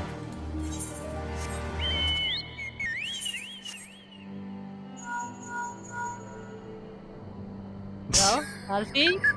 Alfie? No, the signal is really weak. I went straight to voicemail. Yeah, straight to voicemail. See this link pearl in his pocket and he pressed it by accident. It's just like end of the call. Unfortunate. That happens. I like that I have the demo just for that joke specifically. It's the only point of it being there. It's the only point of its existence. Hello, Phoenix. Hello. At least her journey were not fruitless. See what you did there.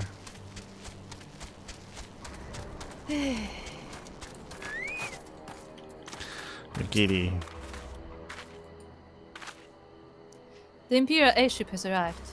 Whether our conscripts are aboard remains to be seen. Say. I was sure Yotsui had fled, but it seems her memory hasn't returned after all. How foolish of me to not consider Gesetsu's craving for seasonal fruit. Foolish. Okay. Lord Hien informed us of the uproar at Namai. Thank the 12 you found Yotsuya when you did. I did not think that what might have happened had you not. Yotsuya. Do we have to stay here long? He'll be waiting for his fruit. So we're just not telling her why she's here? Nah. No, even though we were speaking like literally over her head because Yugi was like 10 steps away. It seems our Imperial guests have already arrived. 'Tis time to meet with the ambassador. Okay.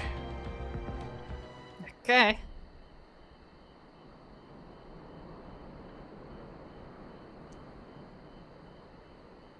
Give us some voice acting.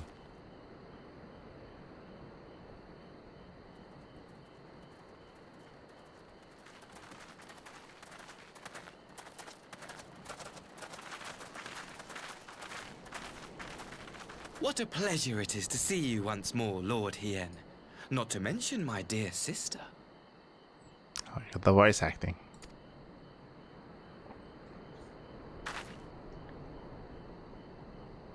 A pleasure to see you too, Ambassador. Forgive us our late arrival.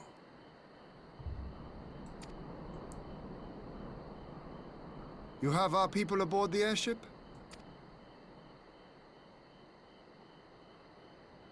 Exactly as agreed. We would leave you in no doubt as to the purity of our intentions. I dare say it was the self-same spirit of cooperation which prompted you to bring Yotsuyu here today. Indeed. Before excluding her from the exchange, I thought it only fair that you see her condition for yourself. Physically, she is in fine health, but her mind is unchanged. That's not true. Why are we not addressing that? That is not true. So I see. But all need not necessarily be lost. In anticipation of this tragic turn of events, I took the liberty of inviting some special guests. Okay. We're gonna get some callbacks. Look, they're using link pearls.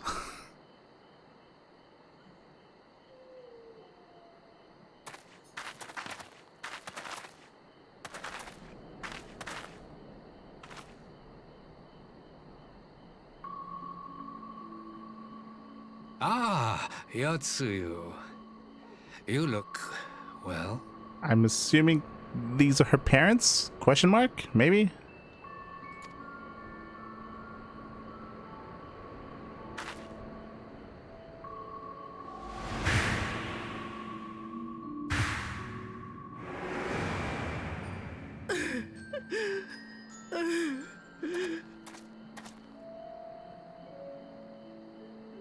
Of all the people.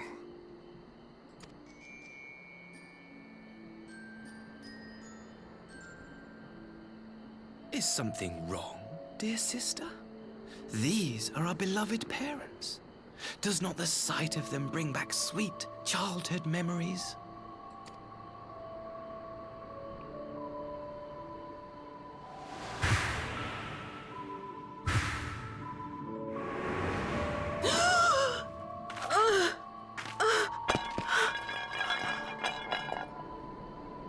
No, she dropped the persimmon.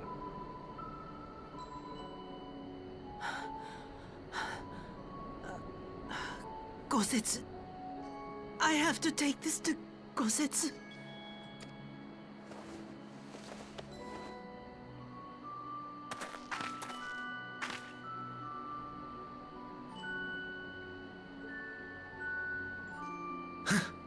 It would seem my little surprise was not sufficient.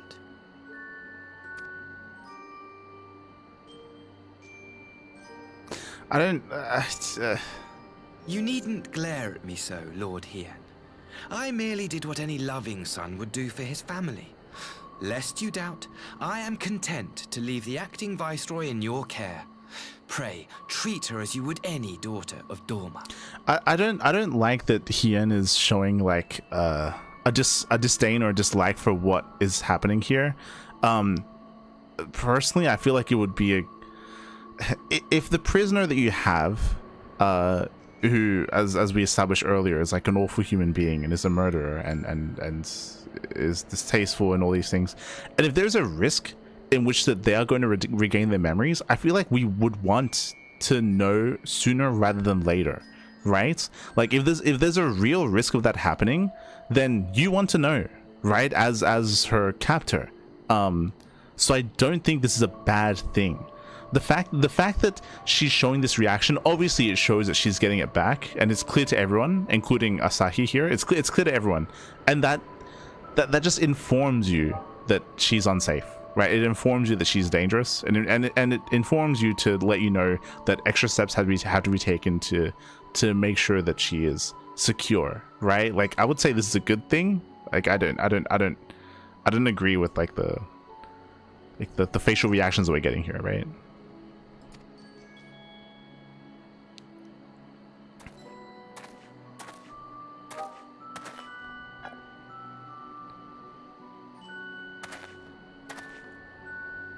Do not grow too fond of this place, dear sister. You will come back to us ere long. Like if she's a danger to us, then we would want to know, right? Yes, yes.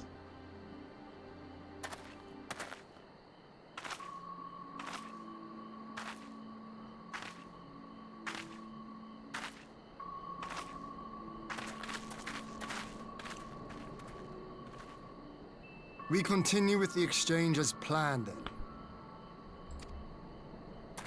Very good. The structure across the river should serve our needs.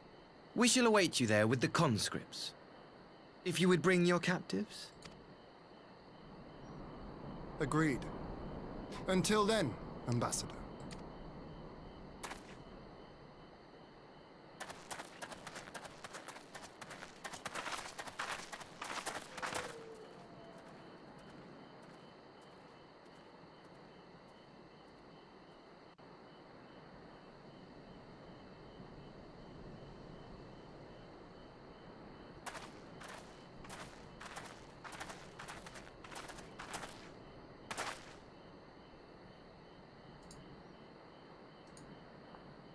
Handler.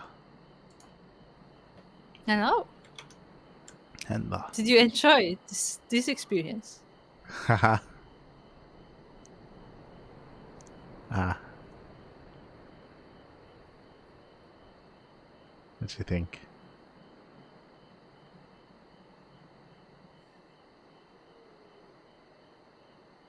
Honestly, not much. Mm-hmm. Like, yeah, I have like pretty much no feelings about this scene. Mm-hmm. Except for the fact that I'm mourning the waste of a character that is Zuko. Mm-hmm.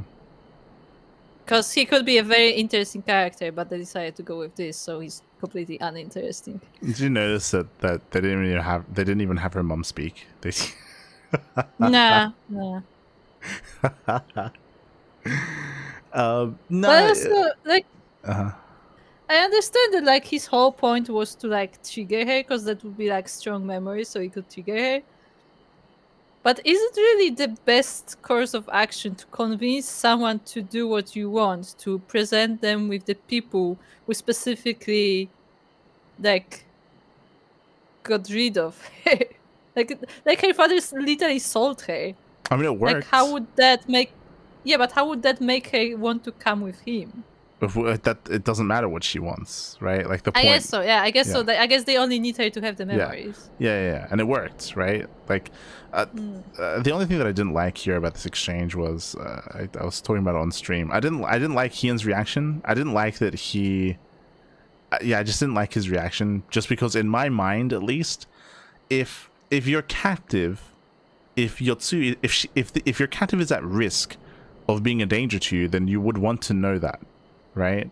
Like, I don't think it's a bad thing for her to get her memories back. I think it's a bad thing if you're intentionally like burying your head in the sand and avoiding signs and trying to act as if everything is normal when everything isn't normal. Like trying to act like everything is fine when it's not.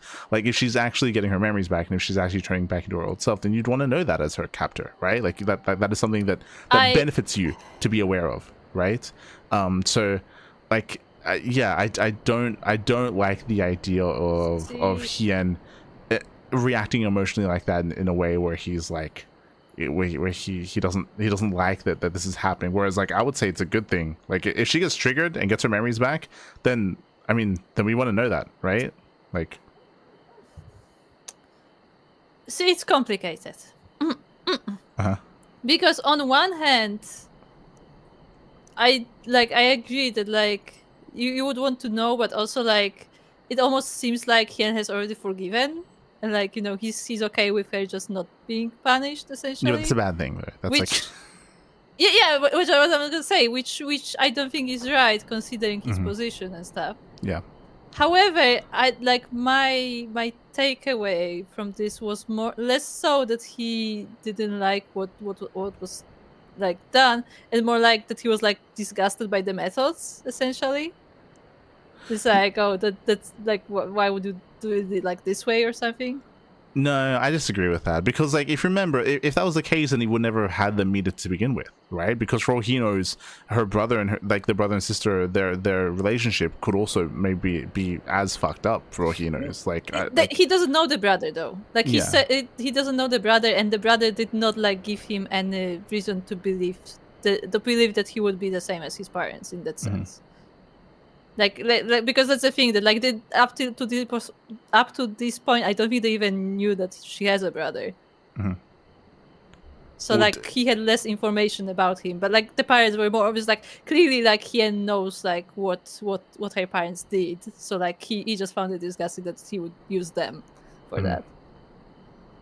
I don't know. I still don't. I still stand by the idea of like, of it being beneficial to know if her mental state is unstable. And they confirmed that as well, which I thought was kind of weird. They kind of glossed over that. They can like the fact that she reacted the way that she did. It did gloss like, over that. Yeah, it tells us that like, oh, okay, then she is getting her memory back, right? But we already knew that from the previous cinematic. Yeah, but this like further confirms that, right? And like no one spoke about it. No one brought it up. It's like, what? Yeah.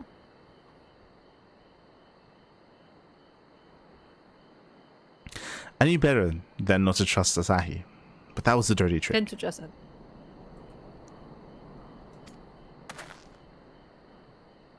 Still, unpleasant as it was, we have at least put the matter of Tsuyu's future to rest. I have sent her back to the Enclave with Yugiri to give Gosetsu his precious persimmon. Come, let us follow them.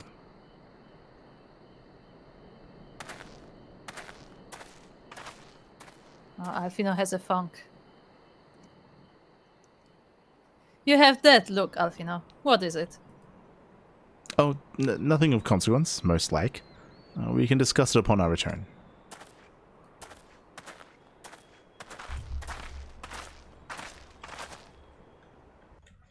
Okay. I guess we just return. Okay. Okay, we just return, okay? We have returned. Gotta say. I suppose Tsuyu is to become an official Doman citizen. But what then? Will they keep her hidden here forever? Or might she one day be allowed to walk amongst her countrymen? Okay. Yeah, that's the problem. She shouldn't. Yeah, she shouldn't. Regardless of what happens, she shouldn't. So it would seem there will be one less prisoner at the exchange. I only hope Yotsuyu's presence here will not present further problems. We should pay a visit to Gosetsu and reassure him about Tsuyu's fate. He will want to know that the Empire has finally relinquished its claim on her.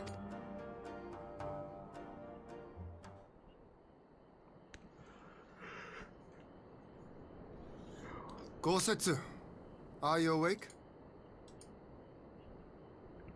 Oh, we're knocking first. My lord, come in, come in.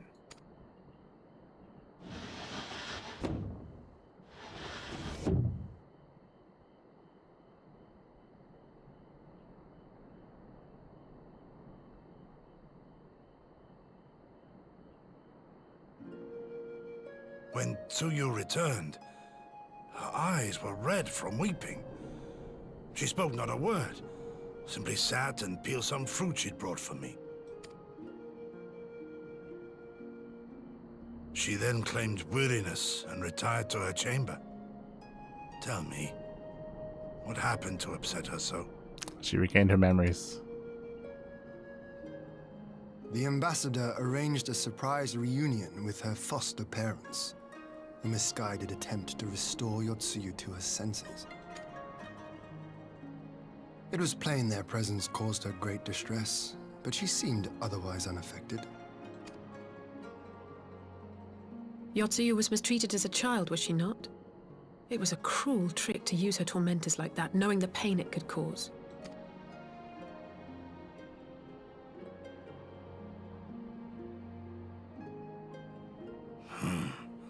I like this Asahi less and less.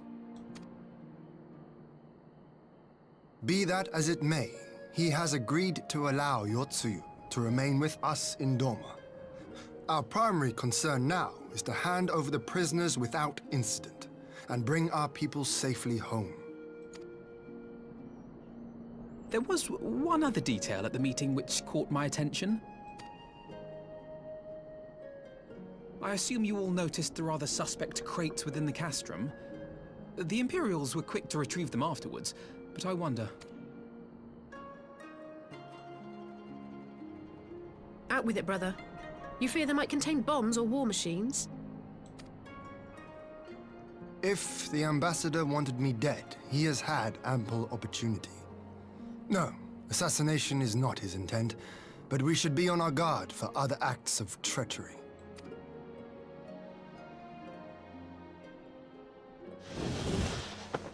My lord! Forgive me, but the Lady Yotsuyu, she's gone! Deja vu. Gone? Gonna run around looking for her again. I beg your pardons, my lords. I was certain she'd fallen asleep.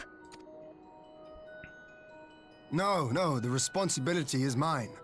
'Twas I who gave her a room instead of a cell. Didn't we just have a conversation about increasing security on Yotsuyu? Like, that literally just happened. Like, we just had that conversation. Like, what? She may simply have wandered outside. We will organize search parties.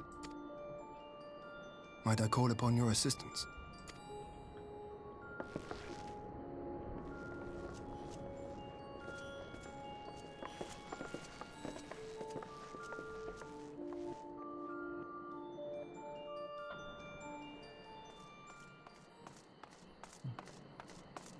Thank God, it looks like the cutscene is just gonna find her for us. Jesus.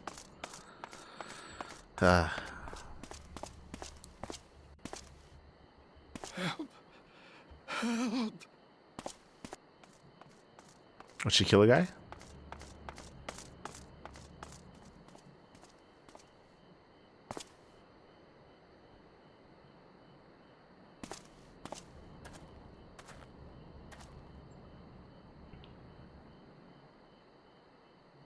Help.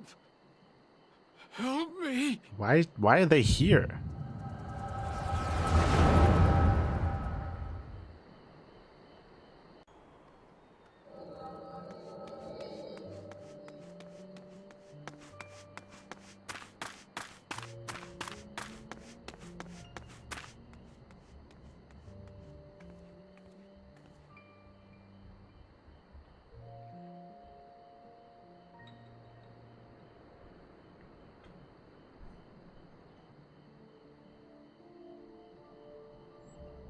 If only I hadn't remembered.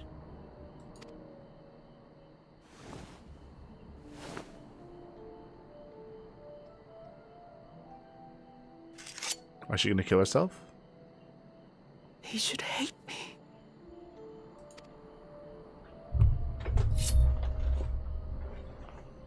But I will not suffer his kindness. Not after what I did to him. I assumed that she was gonna kill herself when she regained her memories previously. Like when she was missing initially, I thought that this was like a possibility for her.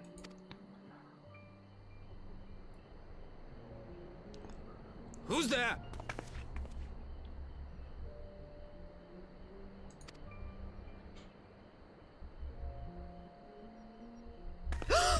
Oh, it's you. What are you doing out here in the dark? Oh, they gave her mother some lines.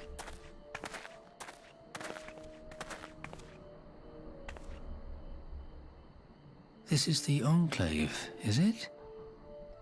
When the soldiers dragged us back to Doma, you were the last person I expected to see. You're the bane of our existence, Yotsuyu. A font of misery.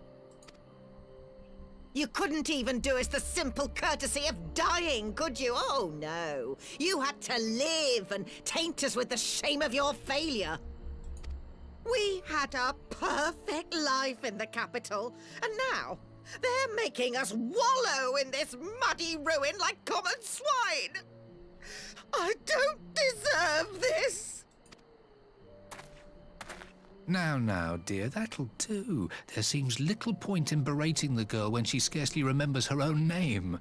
Our time would be better spent contemplating how we're to survive this unhappy predicament.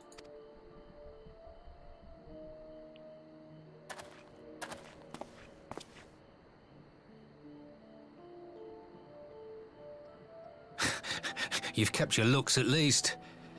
I suspect you'd fetch a handsome price with the right buyer. Maybe enough to get us to Kugane and start a new business.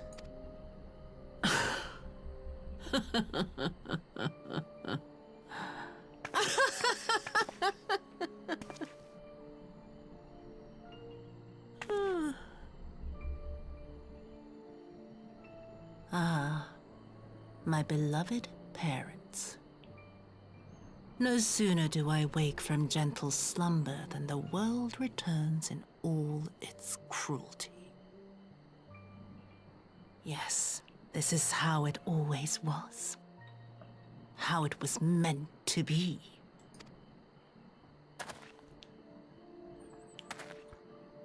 Very well. If I cannot escape my nature, then I shall embrace it.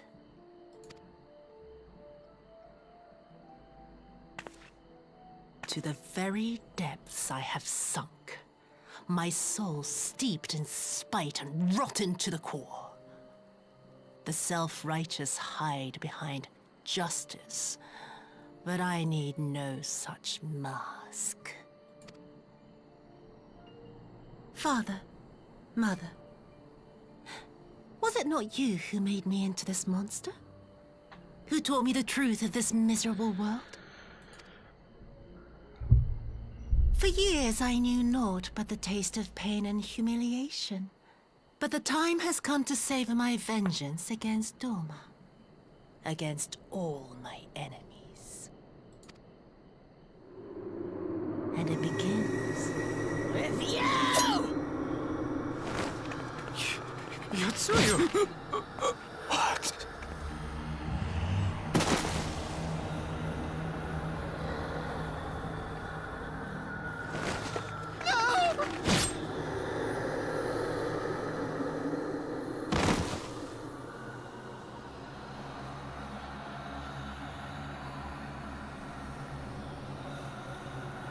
I remember something that I have to bring up after.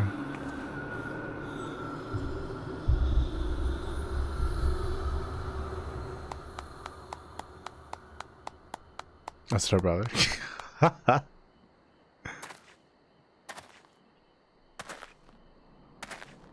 Well done, dear sister. Did I not say you would come back to us? Brother dearest, what a surprise. I still don't think we know much about their relationship, so I don't know how this will pan out.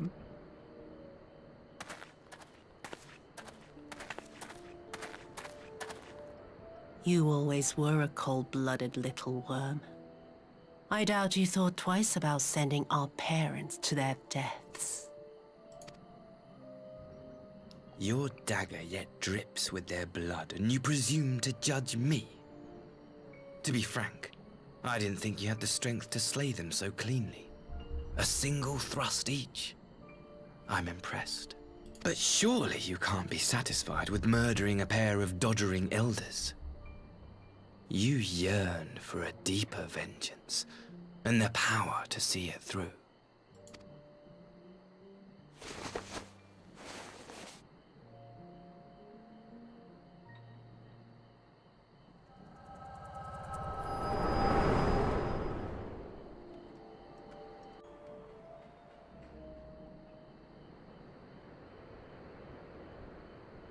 Please. I don't want to die.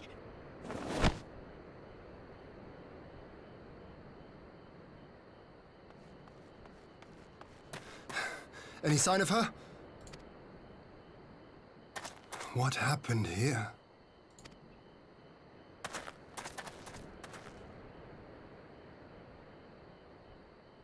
I knew what would happen if she recovered. And still, I did nothing. You say she left with her brother? Whatever he wants with her, he was willing to pay for it with his parents' lives. But this is neither the time nor the place. We must gather the others.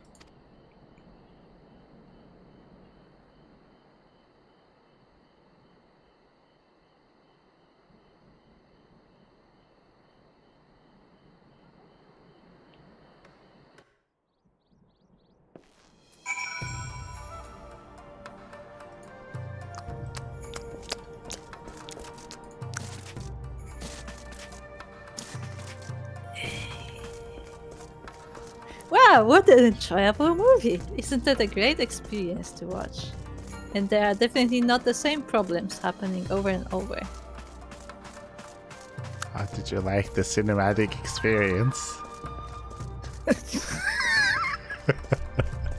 Look, if I was more eloquent, I would find better words, but that was the first thing that came to my mind, okay? Fun fact, I actually had a friend who, whenever, the more angry he would get, the more, like, proper he would speak. Like, that was just his thing. So what's up?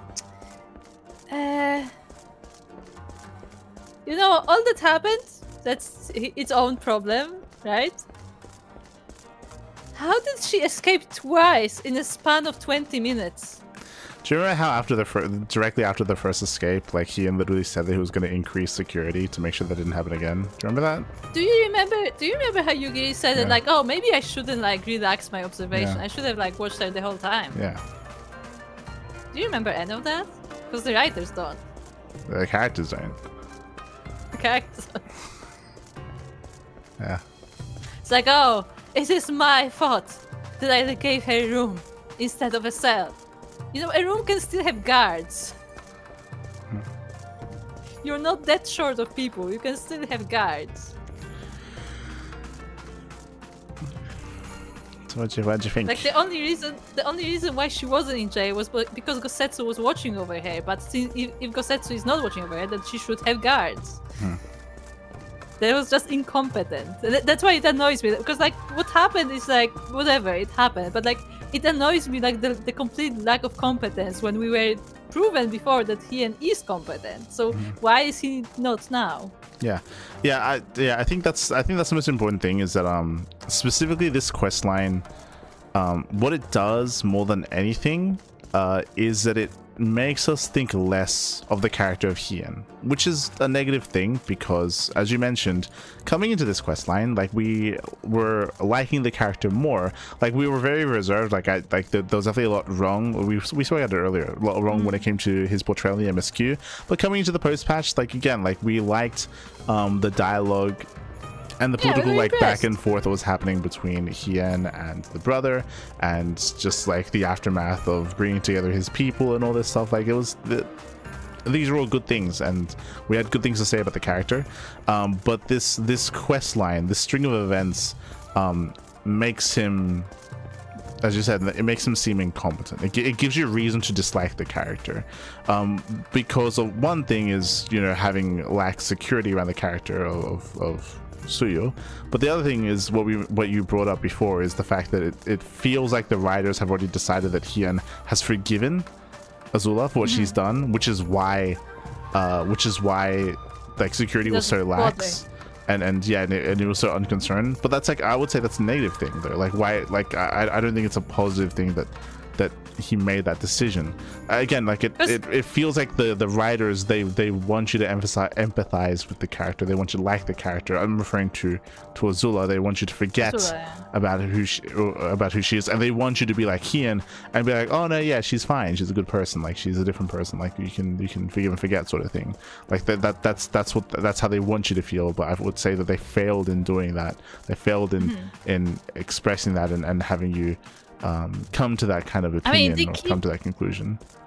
They keep emphasizing it, like in the entire dialogue in this cinematic, they kept doing it. It's like, oh look, it's the parents made her that way, it's not her fault that she's that way. I'm like, but she's still a monster. And even before that, like I remember, because this reminded me that we had a discussion about this like however many sessions ago, but if you remember, one of the issues that I had with Yotsu's backstory is that I wanted it to be more intense. Do you remember me saying this about how the problem with her becoming like a pleasure girl, the problem with them painting that in a negative light is the fact that apparently in Kugane it's like a profession. Like it's like a thing. It's a normal profession. Yeah, it's not like looked down upon. Yes, it's not like illegal. Like it's not looked down upon. Like it's not. There aren't as many negative connotations to the role of you know of having that kind of role in society. And she wasn't even like she wasn't even like a sexual worker. She was just like they said that like people would just like look at her essentially and she would just sit there. Yeah. Like she was like I think they even said that like she like barely even interacted with anyone. Like that was just her thing. Yeah. She was just so like just, you know, shut off from everyone, and people appreciated that. Which is why, if you remember, I said, like we had a big rant about it. I spoke about how they needed to have her be abused. Like they needed to have like to emphasize the fact that like she was working in this, but also like people were taking advantage of her and they were treating her poorly. Like to be able to try to sympathize with the character, like they needed to hammer down that point, but they didn't do any of that. So I don't feel as strongly when they like, sure, like they try to do the callback where he's like, oh, maybe I can sell you again, sort of thing, and they try to make the character look despicable. But like I don't blame her parents for how she turned out, just because based on the information that we've been given, like one thing doesn't lead into the other. I wouldn't go that far. It is still their fault because they mistreated her. But yes, it's not like she's innocent because of that. Sure, No, I'd take a stronger sense about that. Like people, like again, because like sex workers are like just a thing in this world. Like no, what you expect every single sex worker to turn into like someone that like kills people for fun? Like no, like that's not like one doesn't equate the other. She was sold. Like the thing is that she was sold. Yeah, but like that's not good enough. I said this. That's not good enough. You need it to be more. Like there needs to be more there for you to feel like more empathy for the character. Like that's not. It's just not good enough for me at least. Like it doesn't justify. It doesn't make me feel sorry for her. But they want you to is the problem here. And yeah, I don't know. I also was going to bring up previously that I thought when she initially disappeared that she was going to try to kill herself. They went that far here where she almost where they played around with that idea. When they did, I was like, oh, like they could have her kill her parents and then kill herself, but like nah, apparently she's just like, she doesn't. Yeah, I thought she was thinking about that. I thought that they're gonna do that, but no. Yeah, apparently not. Okay. But also you were saying how like how we're talking about like it seems like Hien has forgiven. I think the whole thing is that the point of this story is that Gosetsu, like, taking care of her is something that nobody else could do. And I feel like it should stay that way, at least for years. Like, I feel like it's too fast for anyone to be able to like... I don't even want to say forgive her, but like, you know, to like accept it. Like, yeah. I feel like because Hien was upset about this, like he was arguing with Gosetsu about this, but like he let him do it. But I don't think he should accept that. And it seems like he did. Yeah. Which, as you said, like led to what happened. Which by the way is ridiculous because we didn't need everyone to sit there with Gosetsu to tell him what happened. Like Yugiri could have been still watching her. Yeah, wasn't that literally her task? Like literally Hien, like there wasn't even a scene in the very exchange where like Hien nods to Yugiri to follow Yotsuyu. So like that's literally her job to follow her. Yeah. And they just decide not to.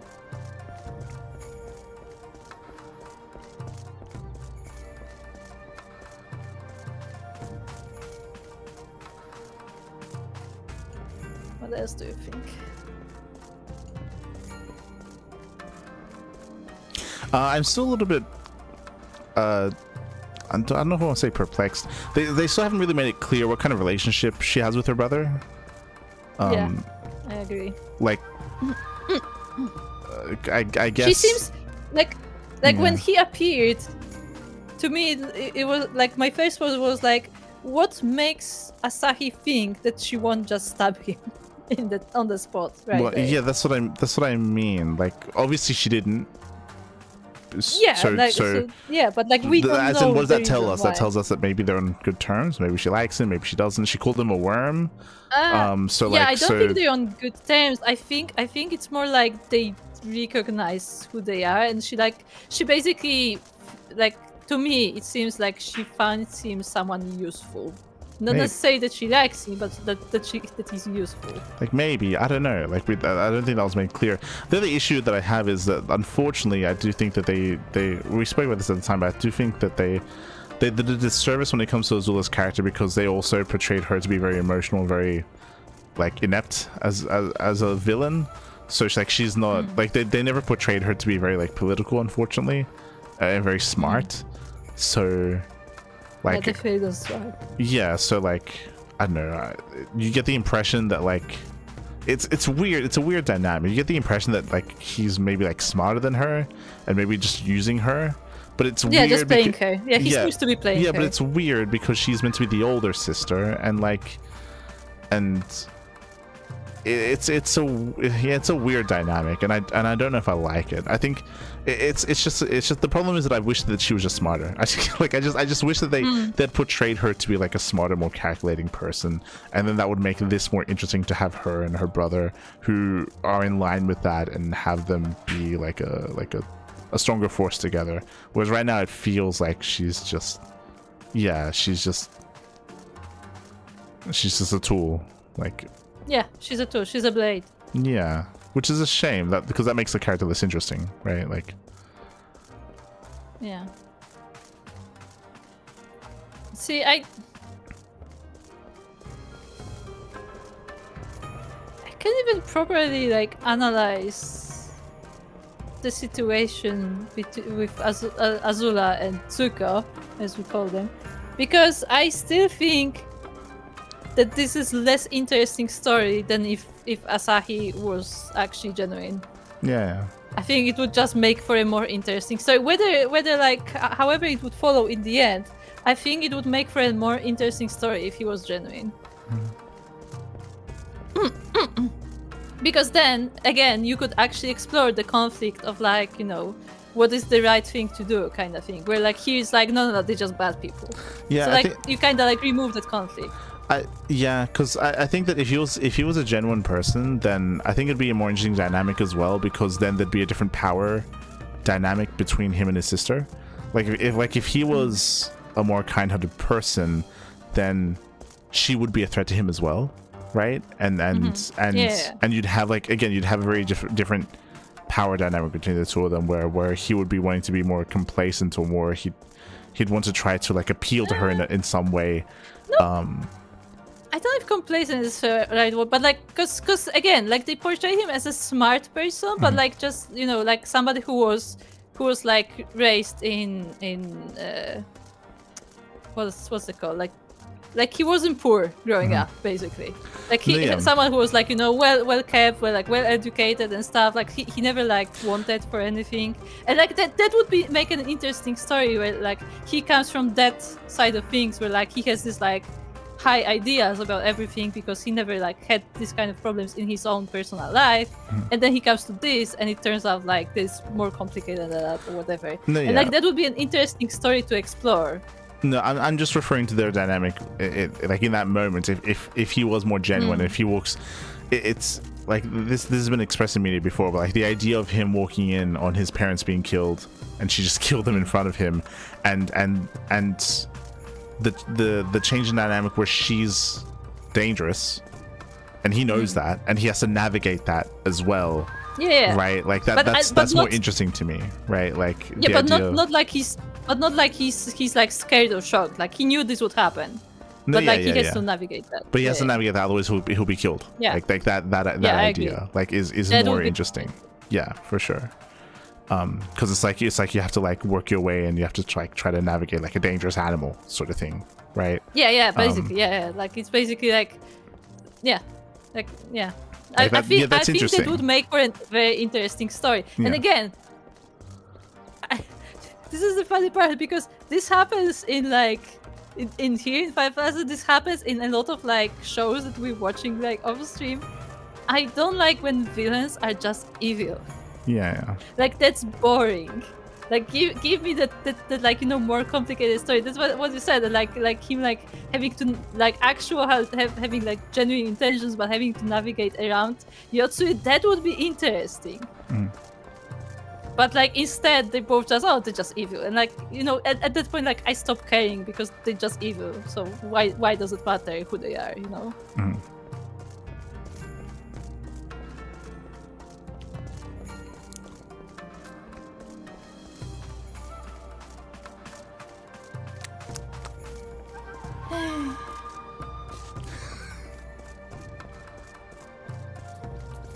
No, I'm just like again, because like this happens in other shows that we've been watching as well. It's like, guys, can we just have antagonists that are not one-dimensional? Can we have like opposing factions that aren't just like black versus white? No, I mean, but they did that, right? Like that's why they tried to bring back the guy. What's his name? The guy that died, then they brought him back. Huh? Nero? No. What? No, this expansion. This expansion? Yeah. Xenos? Not Xenos. Gosetsu. Xenos? Ah, the Emperor. Yeah. The kid. How is that? How is that what I'm saying? Because you're talking about not having a one-dimensional character, and if you recall, like we spoke about their specific dynamic between him and $4. Like, yeah, that's what I mean. That's it's directly in reference to. I know that. I know, but like that, I'm telling you that's most likely why they decided to make him not dead. Is to reuse him, but they ruined it because they already ruined the potential dynamic that they would have had with $4. But like that's why. That's most likely why they're bringing him back. Even if they wanted to like salvage this, what you do is instead of bringing him back, you just go from $4's perspective specifically, and like her dealing with his death. Just go from that point. Like if this is like what you're working with, and you want to salvage that part of the story, then go from that angle. Like go from the angle what it means to her, like what happened. Yeah, but they just chose to bring him back. Yeah, I know. It's just. I'm saying there are better ways to do it. Yeah, there are. Yeah, there are. Yeah.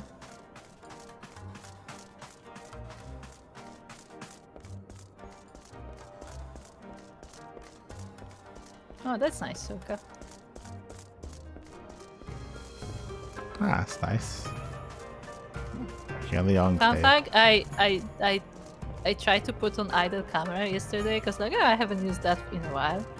And I just had the game in the background, and the game repeatedly decided to put camera on the pillow that was under my character's butt, so it was just various shots of my character's butt. Ah, lovely. It's like, thank you. That's what I wanted.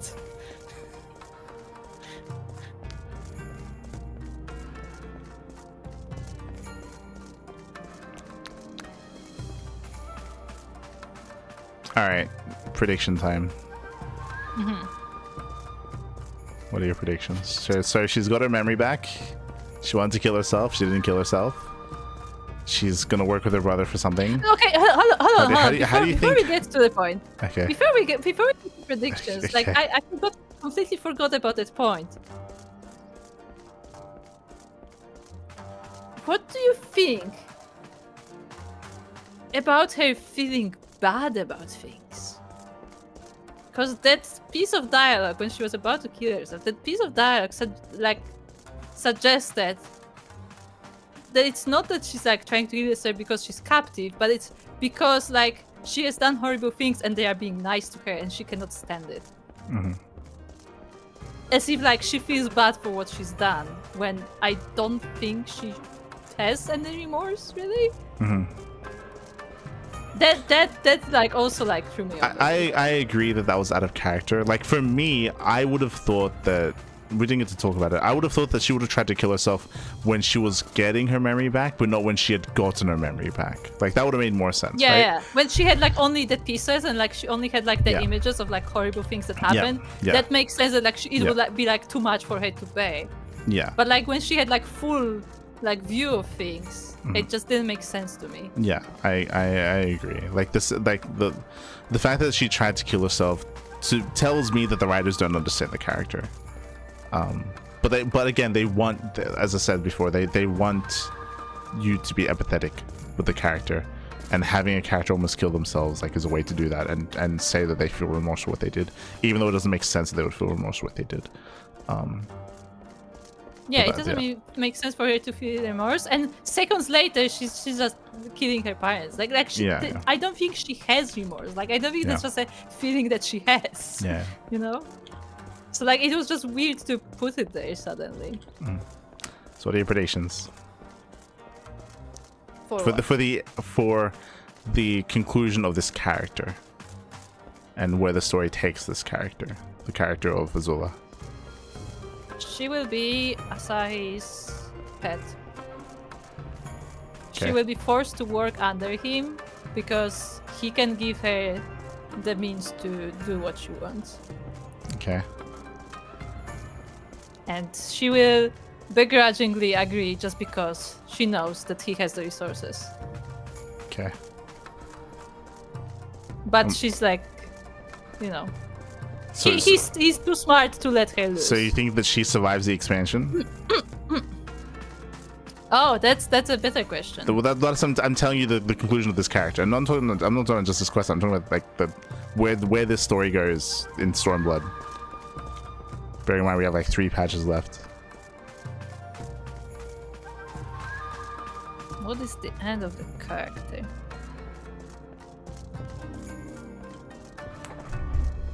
She will be killed by the end of the story. However, right before she dies, she will be sorry for what she's done. Yeah. That's the prediction. Just because that's what killer. I was saying, I mean, she has done horrible things that she will be able to survive. She already did once. So True. They already brought her back. Do you think Gotsetsu killed her? Like, it already happened. I like, there is a slight chance that they would just like do it again, but that would be silly. At that point, that would be silly. Like, you can't do it twice. Right? So do you think Gotsetsu kills her? Ooh. No. Do you think she kills Gotsetsu again? No. Okay. No, but I only say that because Gotsetsu is bedridden, and that's the only reason. Like he no longer is a threat to them. Nah, he'll get out of bed soon.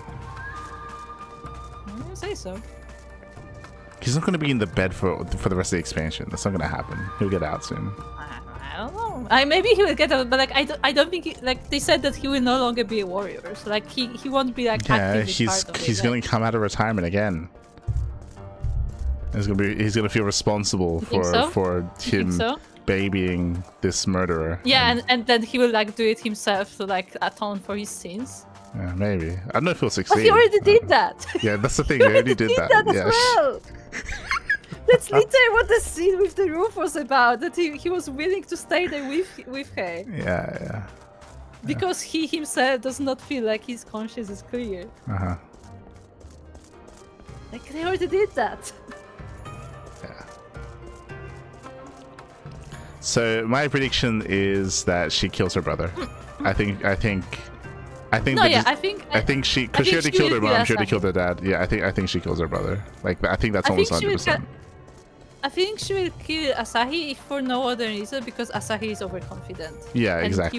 He will just sleep at some point and she will kill him. Yeah, because they wrote him to be like a comically evil character. He's gonna be comically overconfident, and then she's gonna comically kill him. Yeah, it's all just gonna be comical. Comically kill him. Yeah, she's just gonna comically kill him. Yeah.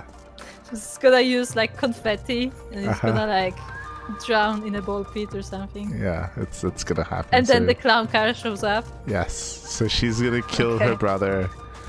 I think Gotsetsu confronts her, and I think she kills herself. I think she's literally gonna kill her entire bloodline, including herself. She's gonna kill her mom, her dad, her brother, and then herself. Possible. I think that's what's gonna happen. Because as you said, because they already did, but they already had Gotsetsu like fight, like, you know, they already had that moment, so they're not going to do that again. But I do think there's going to be like a confrontation between them, and then in the cinematic, like mid-speech, like again, he's like trying to like, maybe even Gotsetsu's trying to talk her down, and he's like trying to say like, hey, you know, dango. he's like, you're a good person. I can see it. Yeah, you're a good person at heart. Like, you don't have to. Yeah, you don't have to. You don't have to be like this. You don't have to be a bad person. You don't have to kill people. I know that you probably even kill more people from here to whatever this happens. But you know what? You don't have to, and you can be nice, and you can rub my back, and you can eat some dango, and we can have persimmons. That's good enough, yeah. And then she's gonna be like, you know, I could, and then she just like cuts her throat or something, like. Yeah. She will be like, I choose death. Anything but rubbing your back. I think that's in my mind, that's like the cliche way of writing this and wrapping all this up. But again, they already did that. She already tried. No, this time she'll succeed. Yeah. Okay. Speaking of repeating stories, That's literally what Xenos did. Just want to point it out. What did Xenos do? also killed himself. He did, but he didn't. Yeah, but he did. Yeah, but he survived. It's because he had really strong clothing. Do you remember? Do you remember that? Do you remember? The kimono saved Do you remember the line where they said that he didn't kill her because she had really strong fabric in her kimono or whatever the fuck? The fabric of her kimono was really dense, so even though he cut her, she was fine. Yeah. What? Yeah. That is a genuine line that was said. That was not ad-lib. Yeah, that was genuine. A genuine line. Yeah. Ah. Yeah, that's why Zeno survived. He tried to stab himself, but had a really strong kimono. Yeah. Like those Gallian clothes, they don't make them of regular fabric, you know.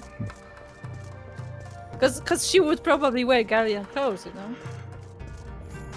She was a viceroy after all. I think they've written themselves in a really weird place when it comes to Gosetsu, because I think he should die, but I think he should have died at the mansion or at the castle. Because he didn't die there, I think they missed the opportunity, and I don't think they can kill him anymore. Because if they do, then it's like it will fall flat if they try to kill him, because they already did. Yeah, he was already dead. He was already dead. Yeah.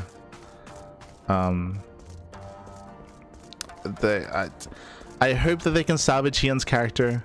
As I said before, because of this entire quest line just makes Hien look stupid. It just makes him seem like naive, and it portrays him in a poor leadership light. I don't even know if I would call it naive, but more like, what's the word for it? We're like somebody who like easily changes their feelings. Because like I feel like it's not quite the same as naive, because it's not that he's like trusting. No, it is naive. Like remember how many times did he say, "It's my fault. I should have increased security." That happened like 4 different times. No, yeah. But what I mean is that he just doesn't. He just says things. He just doesn't do them. Yeah. But that's not what I'm pointing out. I'm pointing out more that like, out of all the people, he should be upset at Yotsuyu, and then like Gosetsu is like, no, it's fine. It's like, okay, it's fine. It's like, you know, he just changes his feelings, like. No, but he's addressed his own mistakes multiple times, and nothing changes. Sure. That's what I'm saying. That's why I'm saying that he comes off just inept, I guess. Did he hit his head too? Is that what you're saying? maybe.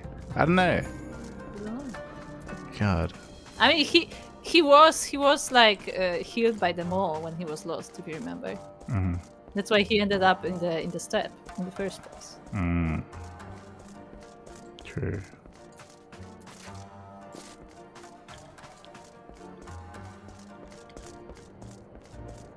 Komago to kill requires a punchline, she will slap him to death. True. But yeah.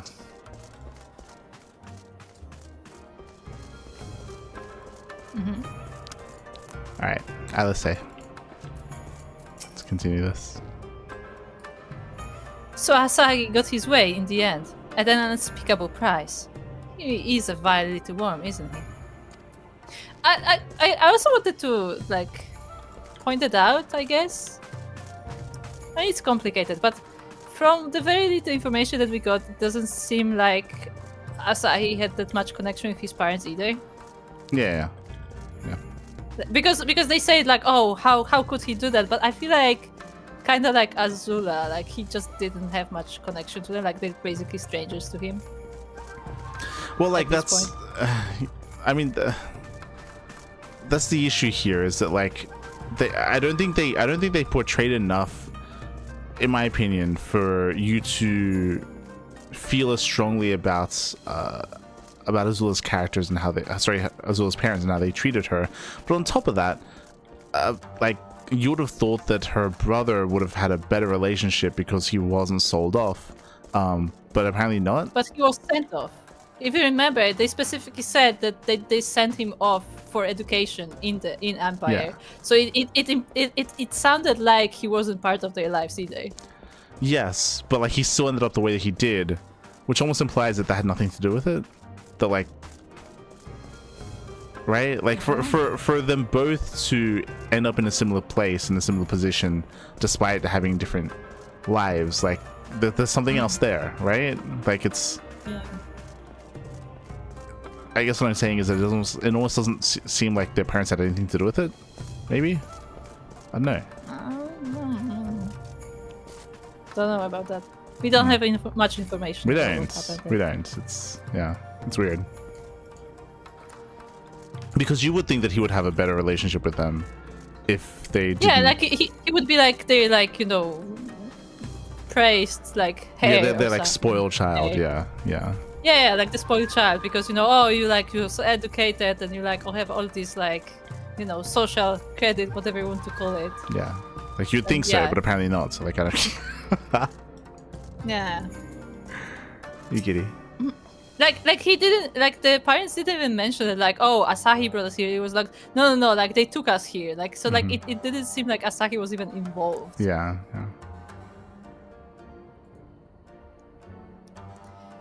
Yotsu hid her recovery well. She didn't. Had no inkling that her memory had returned. We literally saw it happen. She crashed out in the village in front of everyone. What are you talking about? Yes, she cried and screamed out loud in a village full of people. That was not.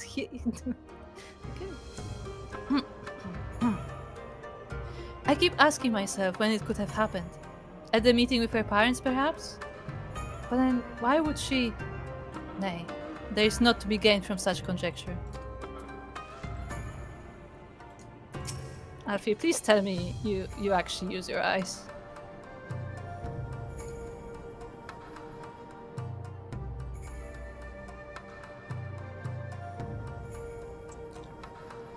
So, Yotsuyu has returned to the bosom of the Empire after all. I cannot say I'm surprised, but what I struggle to fathom is Asahi's aim in all of this. Okay. Yeah. See, I look, Alfino is actually competent at least. Like he knew this would happen. Yeah. We've recovered the Nari's remains, and will hold the cremation anon. Would that they had never again set foot in Doma. Right, that was the other thing I was gonna say, is that like I was confused that they were even there in the Enclave. Her parents, I mean. Yeah, this was just very random for them to just be there. Yeah, because from my understanding, they didn't follow us to the Enclave. We kind of went our separate ways until the prisoner exchange. So it felt really weird for them to suddenly show up. They had a line that made it sound like they were banished to Doma. Like they had line. Yeah, that they were like sent to live there. Yeah. Probably because like then Yotsu would see them more often and it would trigger her. But we never allowed that. Yeah. It was like an afterthought line that was added like later.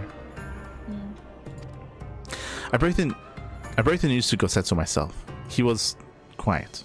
I think it best that he be allowed some time alone with his thoughts.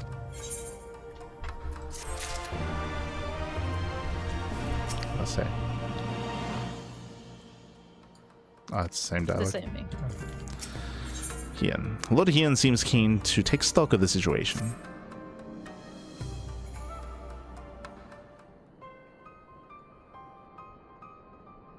So, my friends, that which we feared has come to pass. Yotsuyu has regained her memory and returned to the Imperial fold.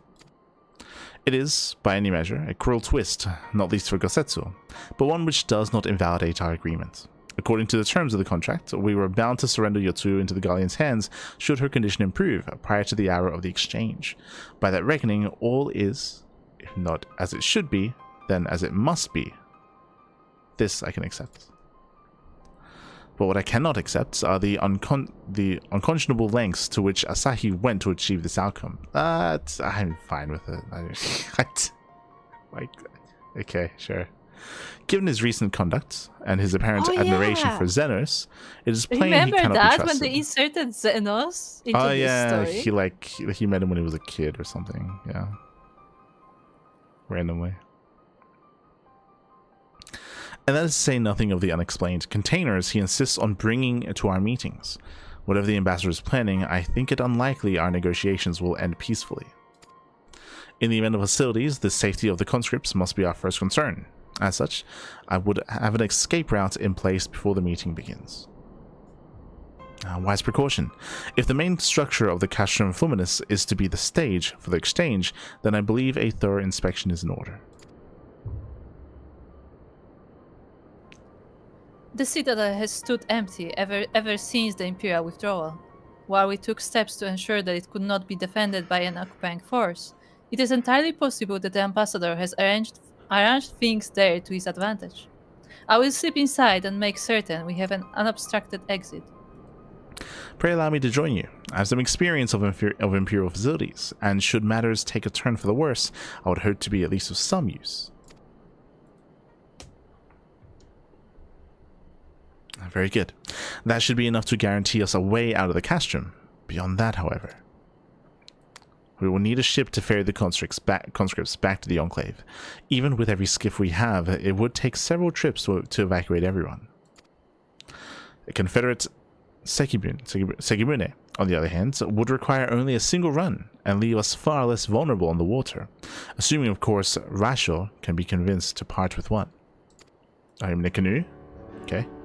Yes, the canoe. Might I take the lead on this? I've had dealing with Rasho and his pirates before.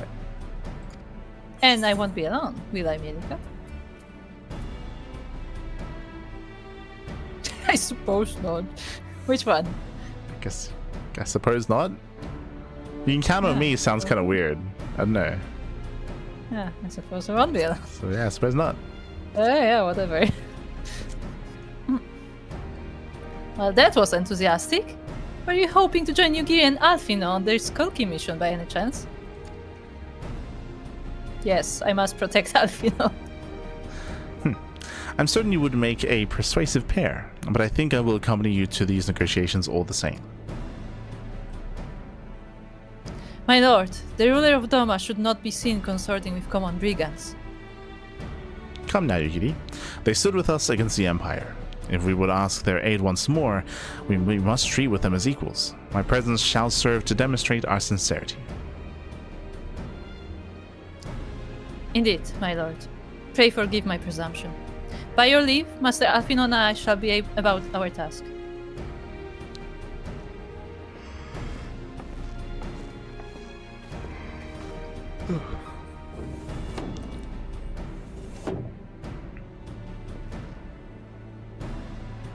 And we should be on our way to Onokoro. Time is short, and Rachel may take some convincing.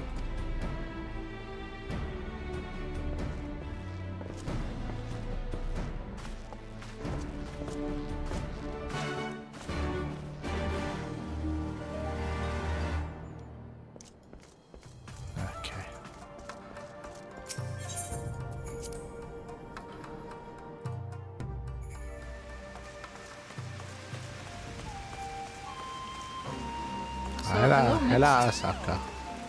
Hello. Hello. It's raining. I like how you have to put the umbrella down to do an emote.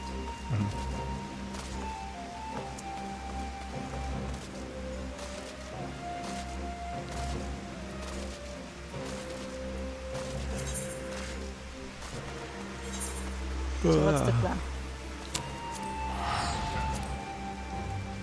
Oh, what time is it in the Americas? This might be a good time to queue up, actually.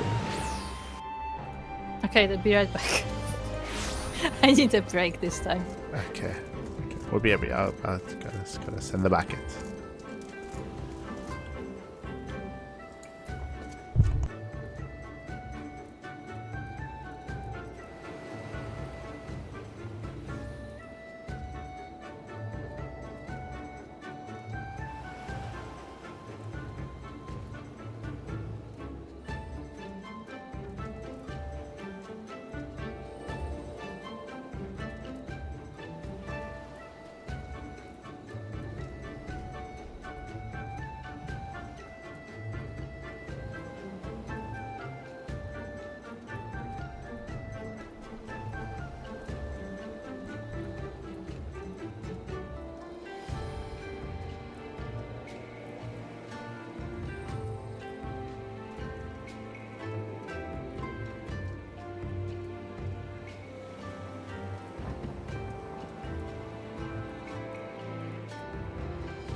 Rating is so strong you have to hide anything in your hands or it could explode. True.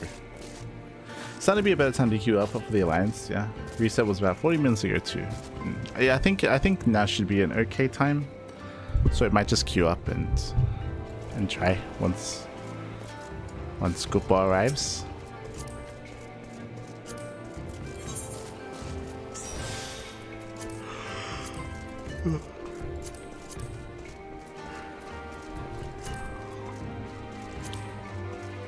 The Ridorania Lighthouse.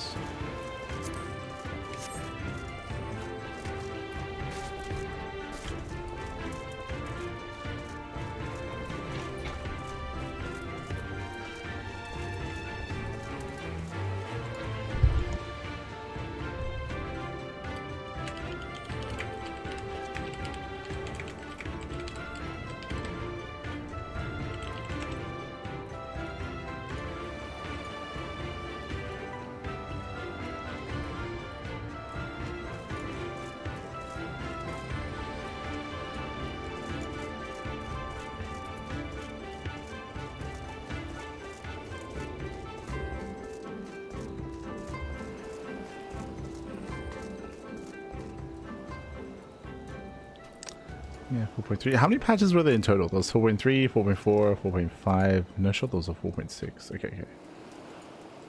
Okay. We're getting there. We're getting there.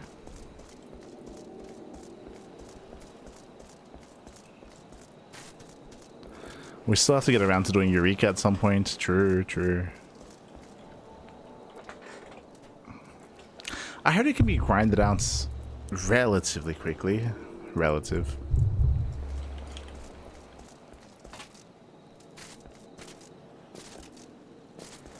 You have to commit to it though.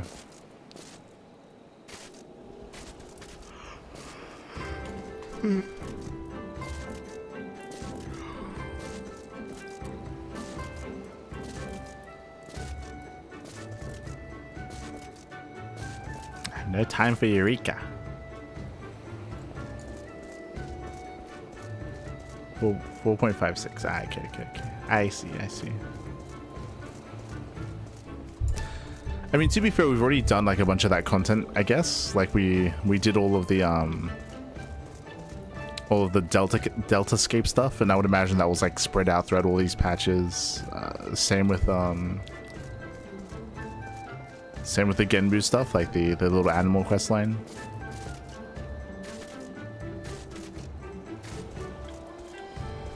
But yes, we have to get around to doing Eureka. I'm pretty sure Eureka is also where the Xenos weapon is, right? Like the relic weapon. I think it's also tied to Eureka. It's all tied in.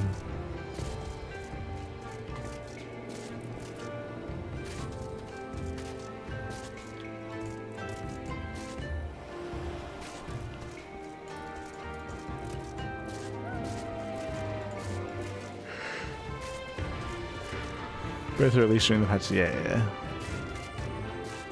I am back. Hello. What did I miss? Nothing. Just got back. And we are ready to queue up. It's ready. Oh. For the lighthouse. Okay. Oh! Insta queue. Let's go. Oh my god. Oh. Babby. Oh. Damn. It's been years. Are we sure it's the correct one? How long have we been trying to do the lighthouse? Jesus. Okay. Damn.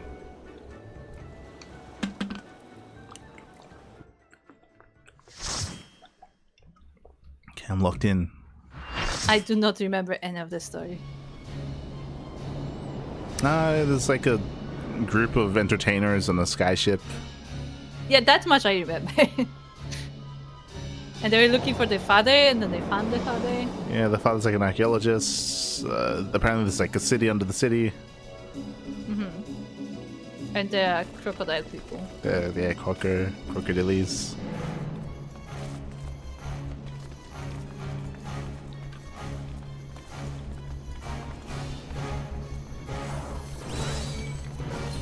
the sun is like really angry. The sun is really angry. Okay. He is. I don't know why he's angry, but he's just really angry. I don't remember that part. I think it's related to like how he feels about his family or something. Like he wants.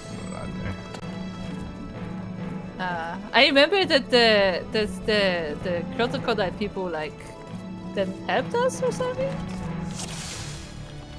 No, remember they shot each other, but they were still alive. Do you remember that? There was like a cutscene where, like, where one of the crocodiles shot the other guy, but then they just got up and they flew away. Good check. So sure, I get some food. Why not?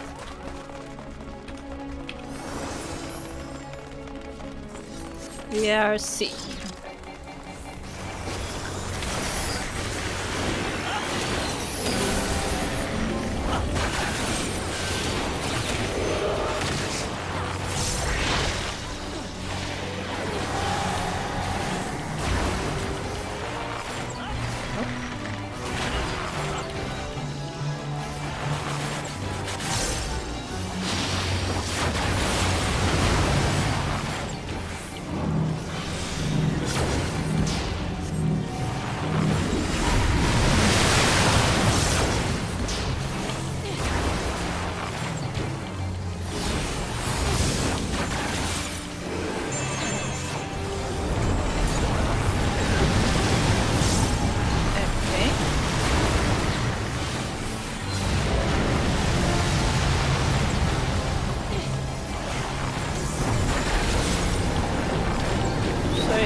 See what's happening.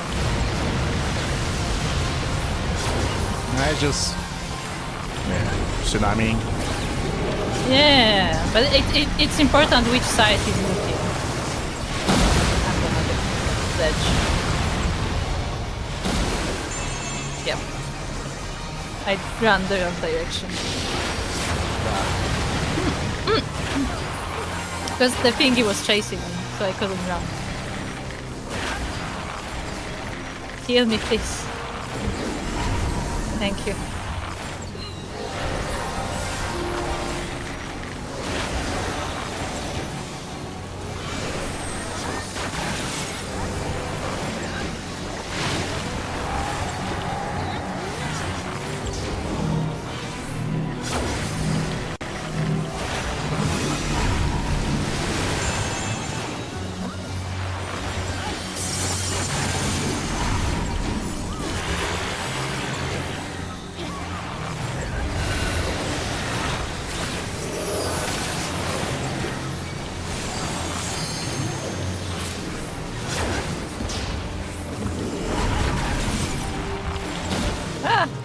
I wasn't paying attention. Get there. The first round is always like this because I'm trying to. I can either look at the enemy or do my rotations. I cannot do both.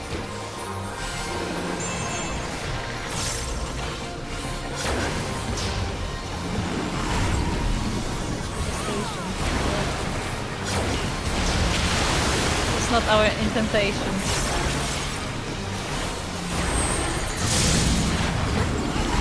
Important. I assume this is important.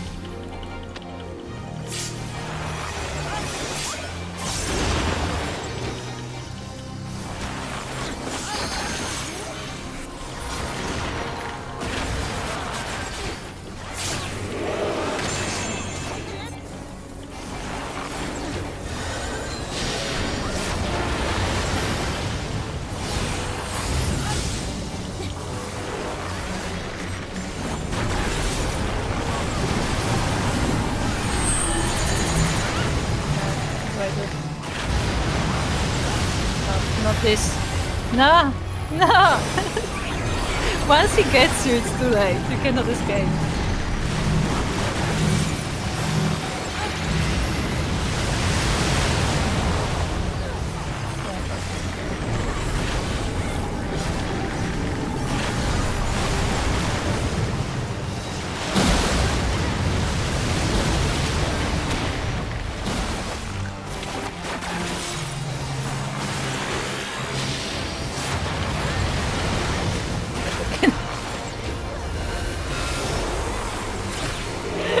died like 4 times. I get up and I just fall over.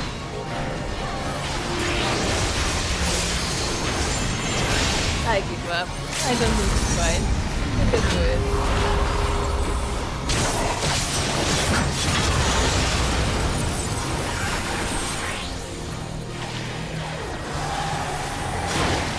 Go without me. We did it. Ah, and no I one only died. died 4 times. Only 4. God damn it. God damn it, Koopa.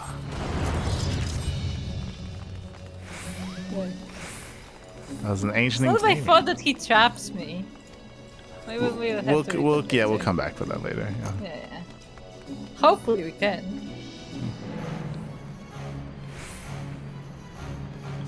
Nah, Soka's legs.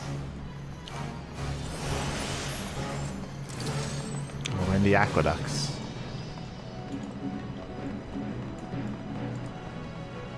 Ah. Hey. I would say that this whole alliance raid has really impressive structures. They look cool.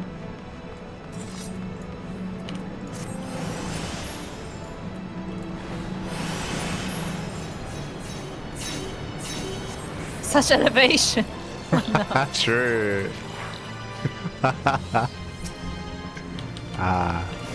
This is not my intentation.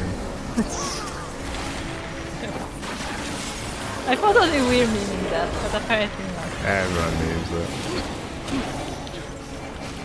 But to that extent.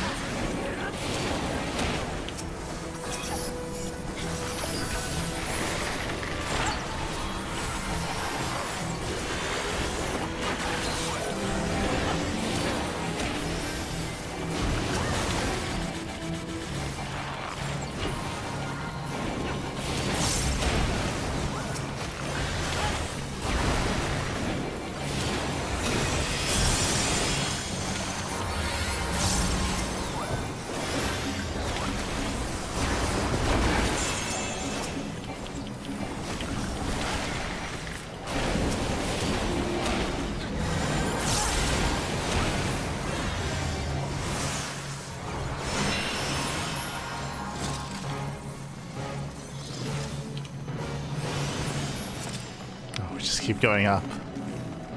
Yeah.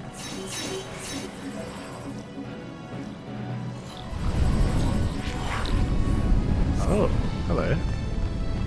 It's a Heat of gigas. the lighthouse beacon. Beacon? Beacon. Back.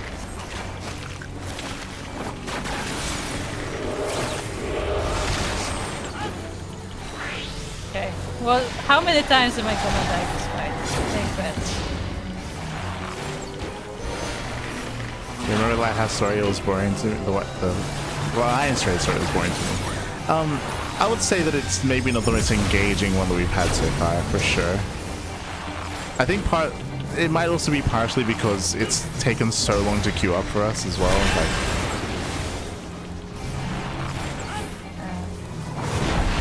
Where am I supposed to be? ah. Not here. Okay, thank you. Oh. There's 2 of them. Okay. Okay. I mean, this is a unique character model. Yeah. I appreciate I that. don't know what's happening. I'm just gonna press buttons and hope for the best. If there's any ability, I'm not pushing it.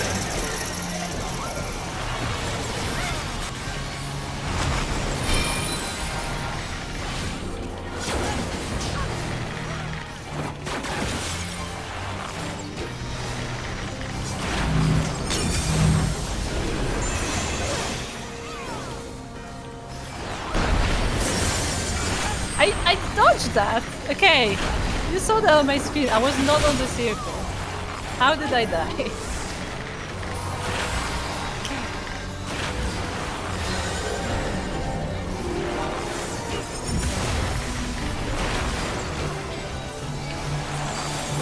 I'm trying not to die.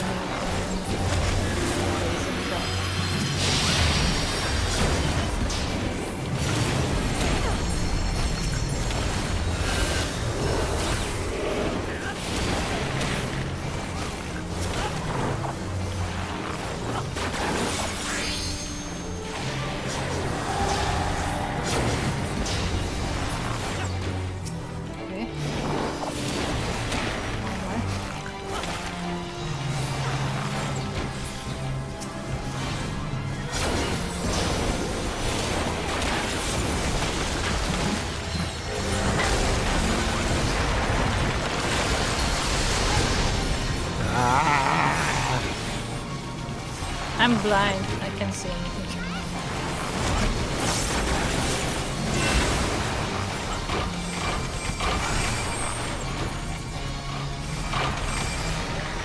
I think we meant to study this.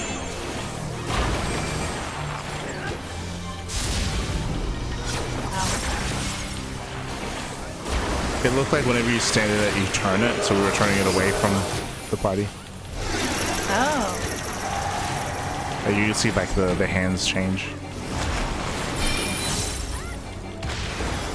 Nobody should put me in responsibility of mechanics.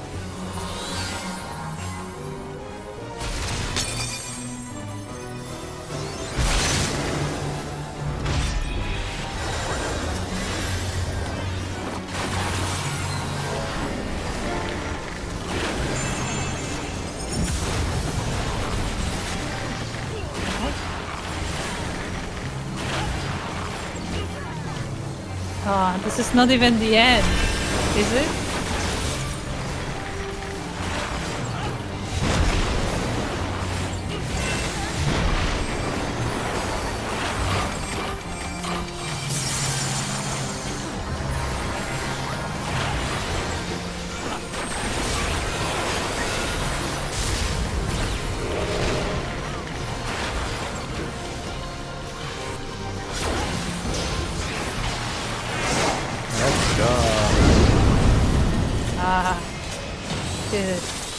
Why is this so hard? That was easier than the first fight. It was shorter. It was easier than the first fight, unironically. No, it was easier. Yeah. The first fight, it was more difficult to see where he was tsunamiing, like which side he was doing it on. Here, it's like a little more visually. It's just a little more visual, seeing like what to avoid. Grid scrolling.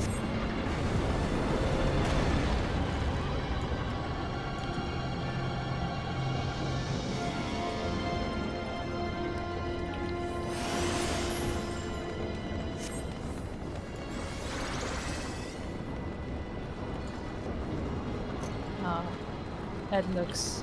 Oh, we're playing chess. Ah. Are you sure this is chess? Sure, it could be checkers. See, I guess I'm gonna go for the...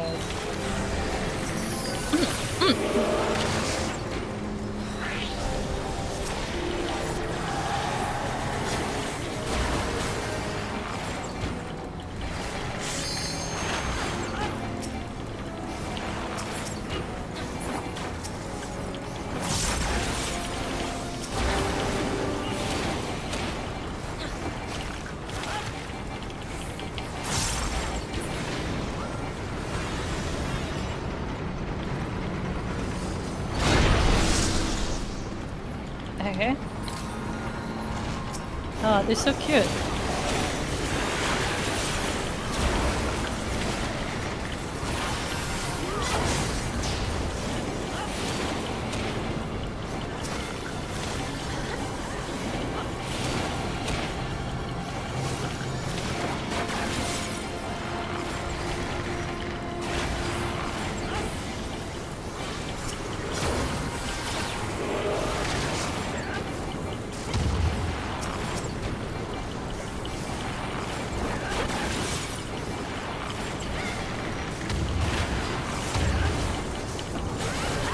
Gain HP.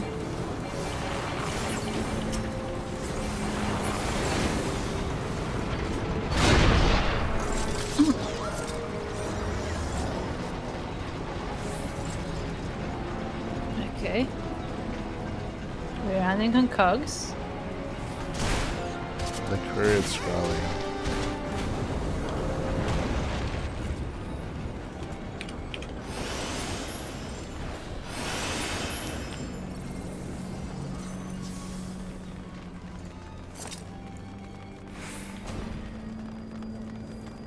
Even what is even happening in the party chat? They are talking about whether one is a prime number, for those who cannot see.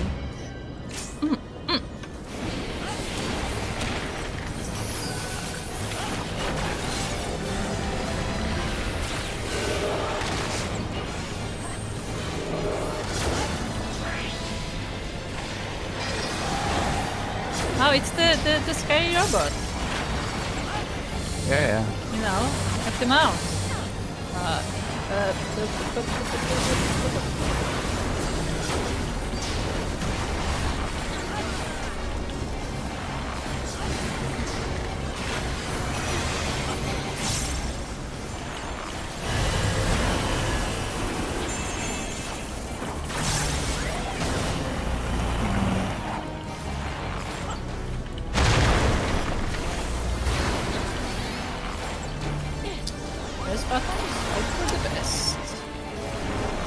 Now be ready for the next pulverize.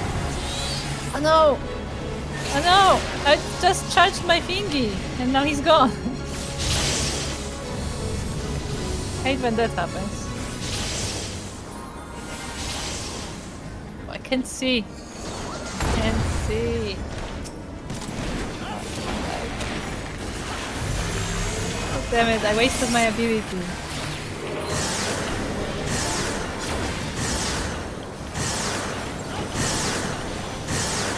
Ah, fuck. Oh my god.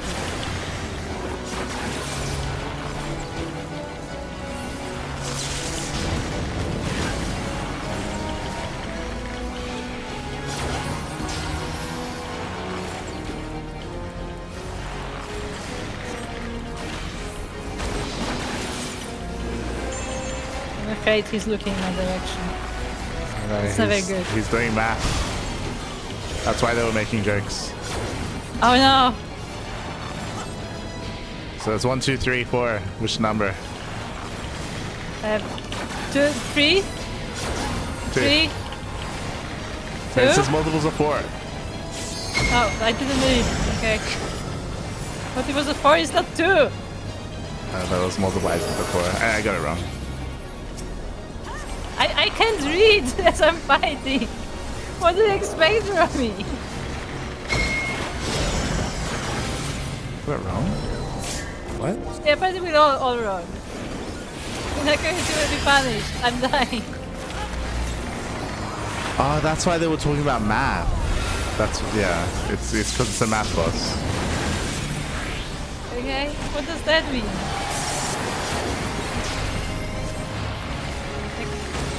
I cannot answer a question that I cannot see.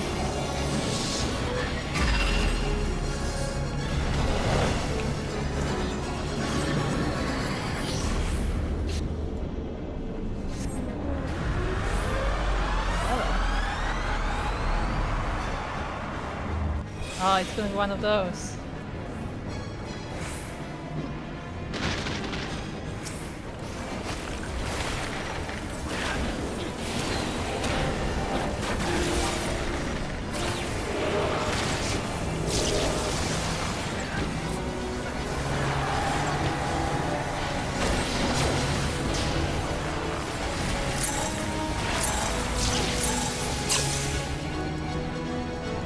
Okay. Close.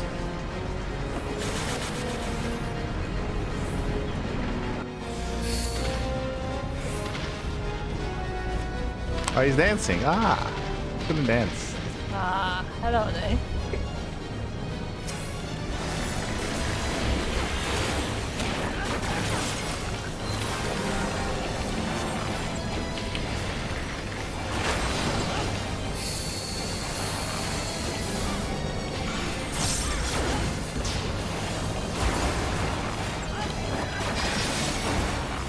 But I think when the math questions pop up, I think everyone gets a different question.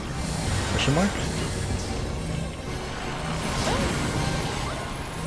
But it asked me for multiplies of 3 and I stood on 3 and it said wrong. Yeah, I was confused by that as well. I was confused by that because it said wrong on my head, but there was someone else next to me that got it right. Because you can see the results of other people. Yeah.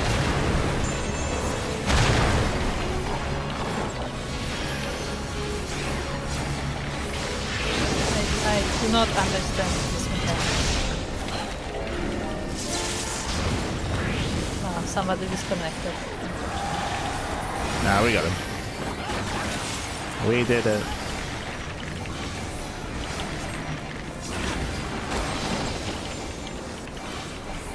Oh no, he's subtracting.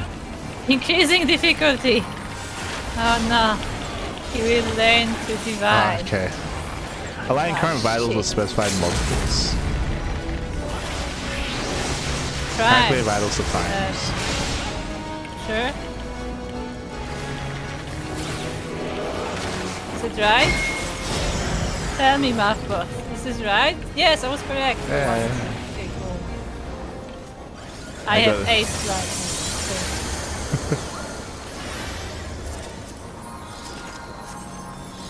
But that's why they were listing prime numbers before the fight as well. Yeah. It all makes sense. But it didn't work before. I don't understand.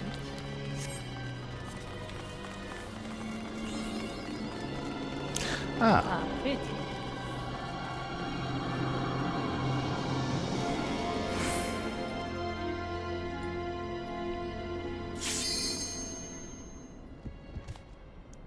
Oh, there's the crocodile man. Long have I waited for this moment, Garlean swine. Come! The blood of my fallen brothers feeds my hate!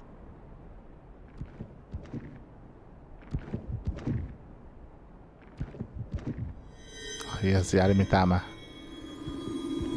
True.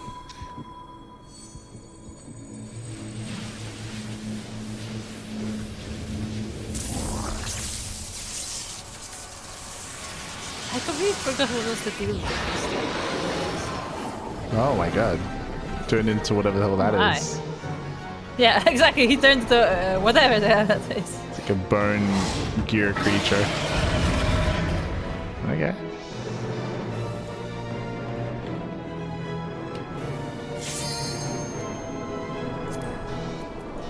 Oh, maybe not ready yet. I have to run. I have to run. I have to run. I have to run. The Empire is a cancer! And I am the Barber's blade!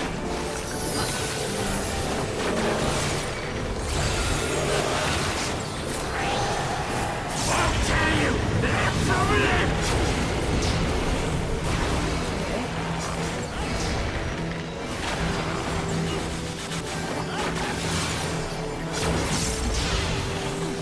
Hey. Escape this!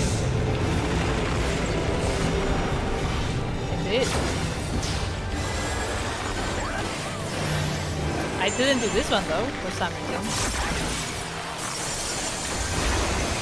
Agony and sorrow!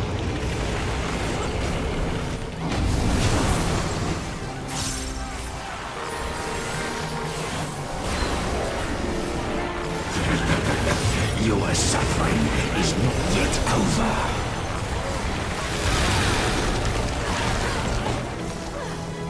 I didn't notice that everybody was running forward. You should have seen the big white stuff on the ground to get out of. Yeah, but I thought it was covering the entire arena. I didn't see that there was a safe space.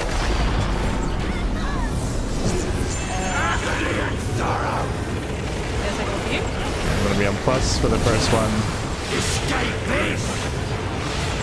This is magnetic. So I guess I should be on the opposite. No, I was supposed to be on the correct one.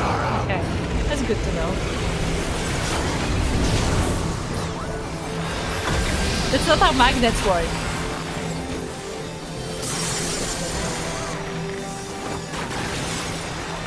Rush a knife through butter!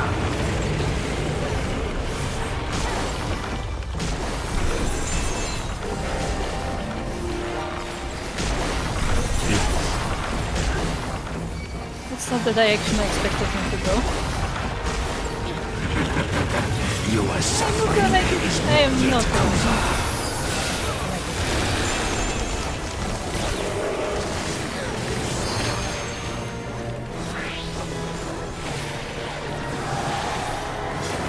I'll tell you, they're problem!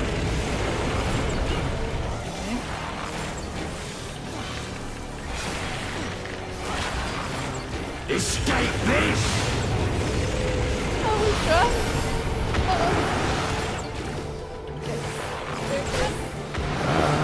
We're not okay. I'm not okay. Your pain is my pleasure.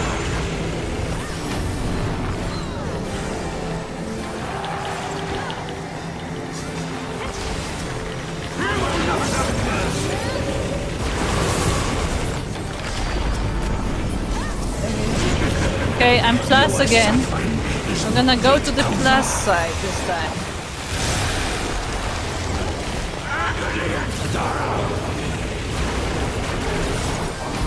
I hope I don't have to do something.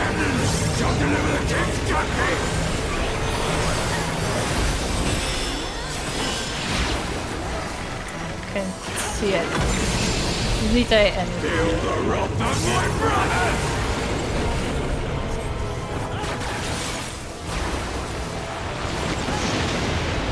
Okay.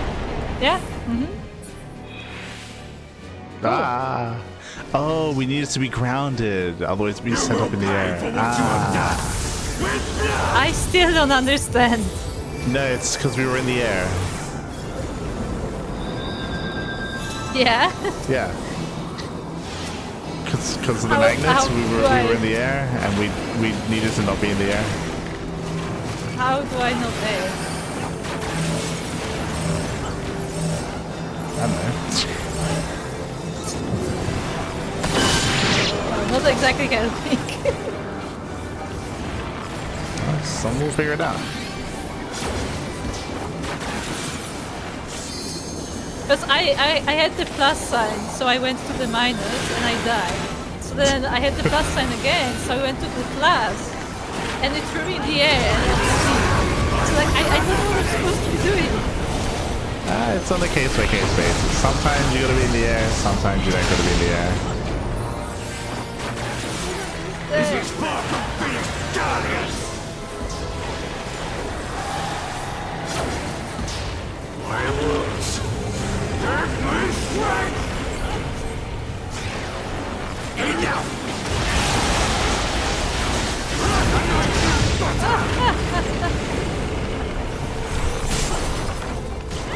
So gonna thank me.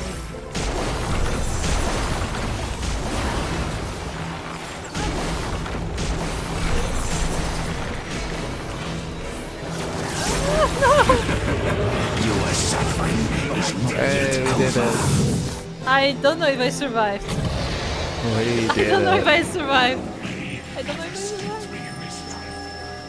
But I shall be waiting in the next.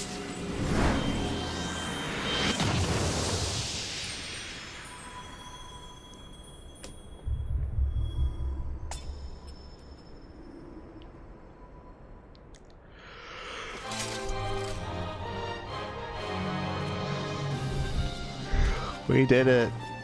We don't remember the story I don't in know this what place. we did, but we did it. Yeah. We turned on the lighthouse. Did we? Easy.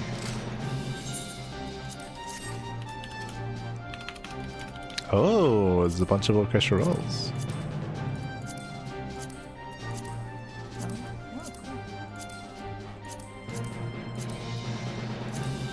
It's a bunch of stuff here. Jesus. It's a portrait? It's just everything. Can I need on the orchestral rolls? Because I like orchestral rolls. Yeah.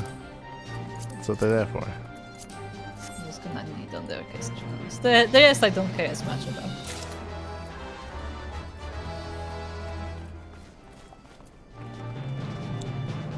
Nice. I got the thing I got a monocle. Nice. Out of all the things I could get, I got a monocle. So Copa, if you return, we can return to the beginning and go through all the text. GG. Also, I want you to be on the opposite side of your debuff. It's how you ground yourself. I don't know what Kira died to when she was doing it right there. Okay. Yeah, the first time I went to the minus and then something just one-shot me. Maybe something else one-shot you. Maybe there was something else. I guess so, but I didn't know what happened. I was like, oh, I guess that's not the mechanic then.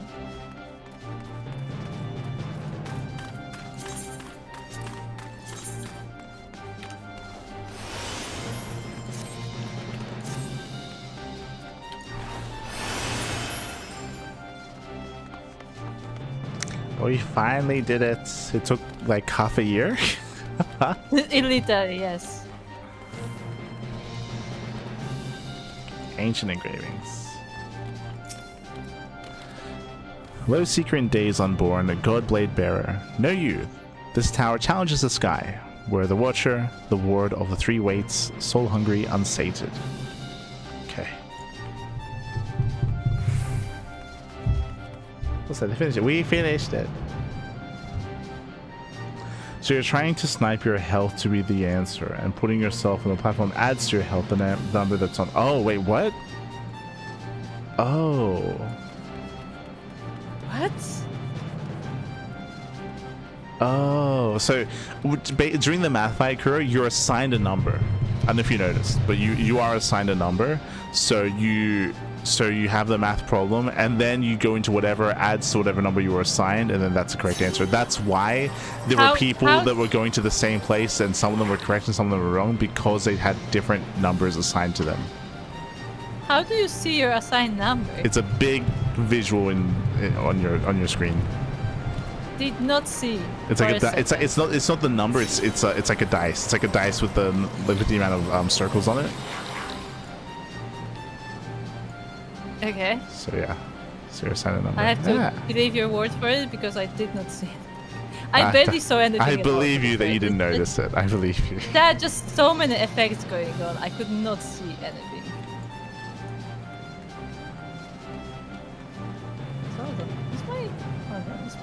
To like correct size. What happened?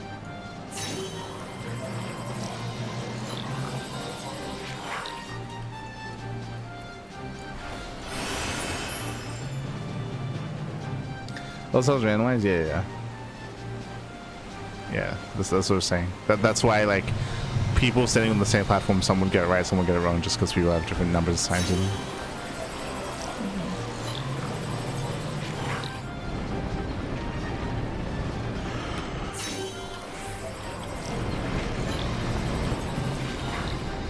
Okay, current scrolling. Multiples of 3?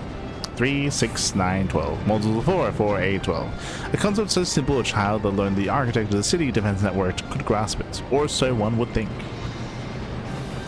Ah, I see.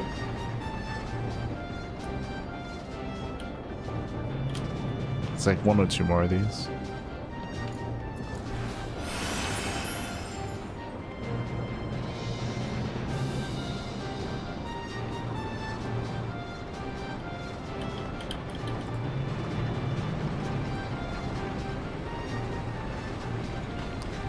It'll take another half year to do the next one, because there's still one. I believe there's 3 alliance raids in total. This is the second alliance raid. Okay. Crude scrolling. A wise arithmetic once said the primes were the most lonesome of numbers. So that I say bollocks. 2, 3, 5, 7, 11, 13, 17, 19, 23, 29, 31, and so on to eternity. There are enough digits here to start a fellowship. Okay.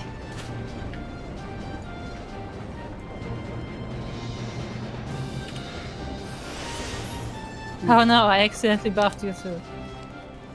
I'm trying to catch up to you. The boss is here. I'm still dancing. Yeah. Waiting so for happy. commands.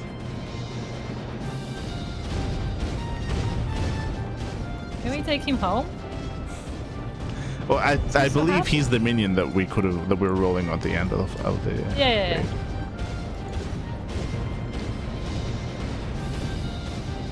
They should take him for the theater. Kura, do you know if this... Sorry, Selko, do you know if this raid is soloable? I didn't notice anything that requires multiple people.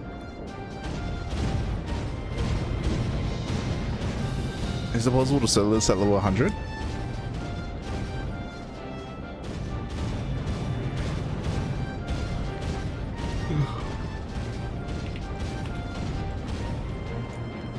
I know that alliance raids are a little bit different, just because some raids require multiple people for certain mechanics.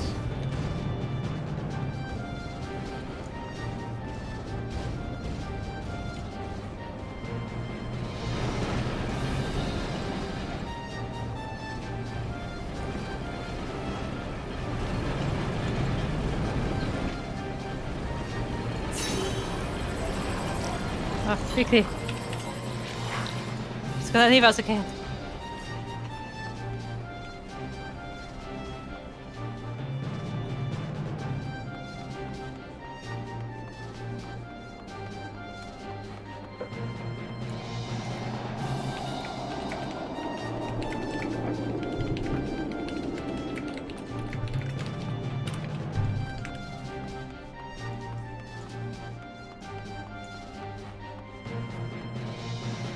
It says here, they require a minimum of 3 party members. Because you need 1 for each alliance group. Yeah, because you split at that point, remember? Yeah.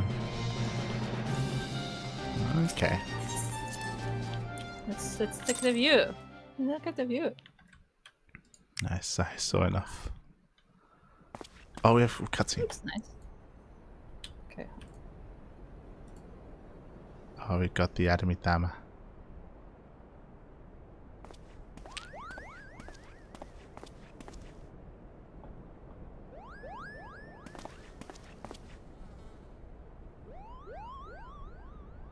That's the angry kid. Mother's necklace.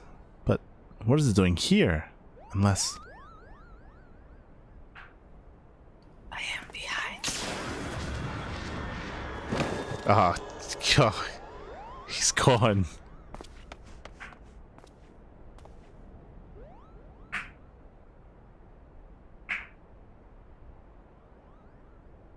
He's gone.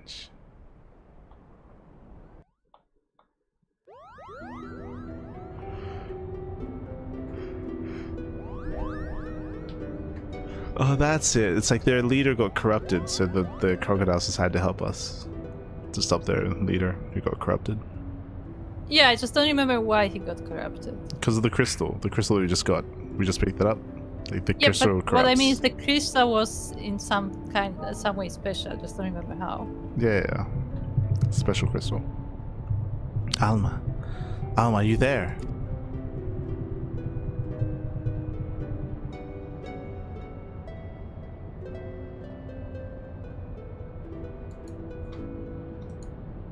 Line. I was behind like 10 seconds. I had to get to that point. You did not wait for me. Okay. I'm here, Amsa.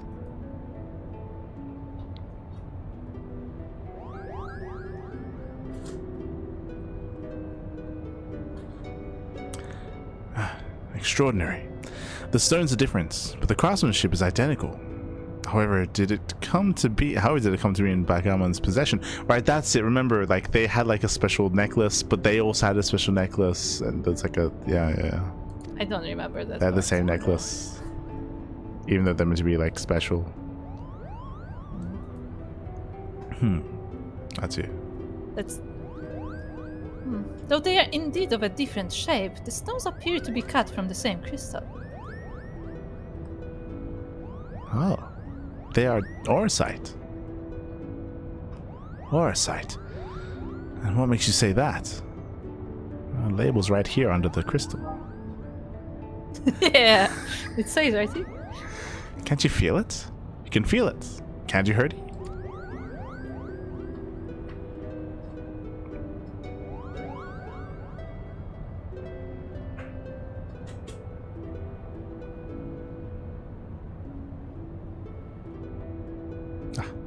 Do you recall me telling you that Bagamnan considered the necklace special?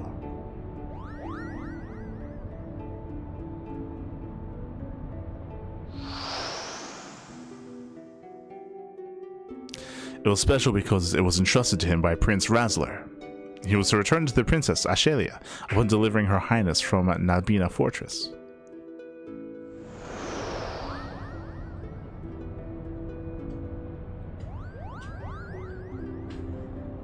Family keepsake. Of course, and each necklace, each Orsite, has acted as a lodestone, drawing both of our parties closer and closer to Evalis.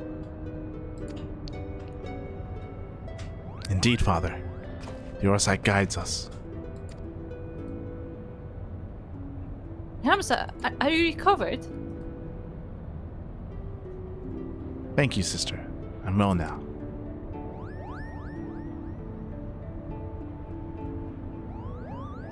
From what we know of the Duma and the Otius, vestiges of one's will may endure in an aura site. Could it be then that the desire of the former owner or creator of these necklaces was simply to return to Ivalice? But who could that have been?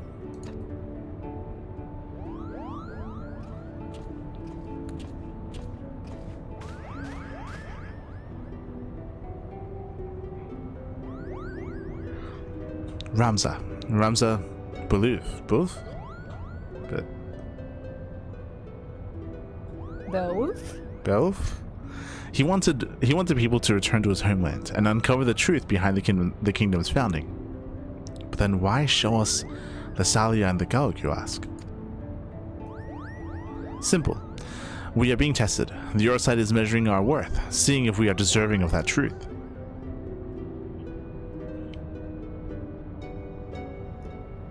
You say these things as if you knew them, but how could you? Nothing we have uncovered suggests anything of the kind. I know you have your doubts, but I can assure you they are misplaced. For now, I must ask you to trust me, Lady Merirath. Lady Merida? Since when did you... It's because he's possessed from the necklace. Yes. Ramza, are you feeling quite yourself? Did no one find it suspicious that the necklace knocked them the fuck out? Nah, it's fine. Of course I am, sister dearest. I've never felt better. So no one finds it suspicious that he was also called Ramza? I thought you were going to say no one finds it suspicious that the angry boy is not angry. Yeah. I sense a disturbance in the ether. Is it as if 1,000 voices? No, never mind. Father, these necklaces are gifts. Gifts from the old gods who once watched over the Ivalicians. It is proof we have their blessing. With the necklaces and the Otius, we can finally prove.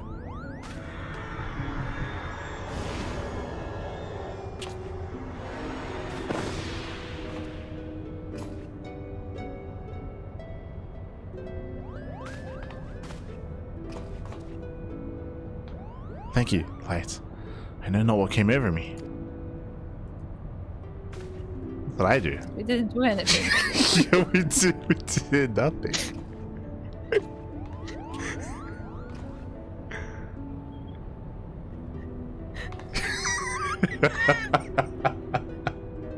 Like, you're welcome? Ramza, you must rest.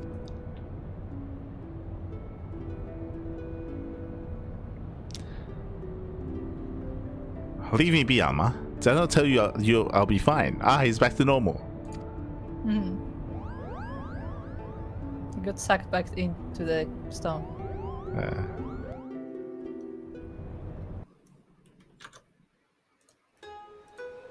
Hold on, I have a gift for you in the meantime. Okay. Just for the occasion.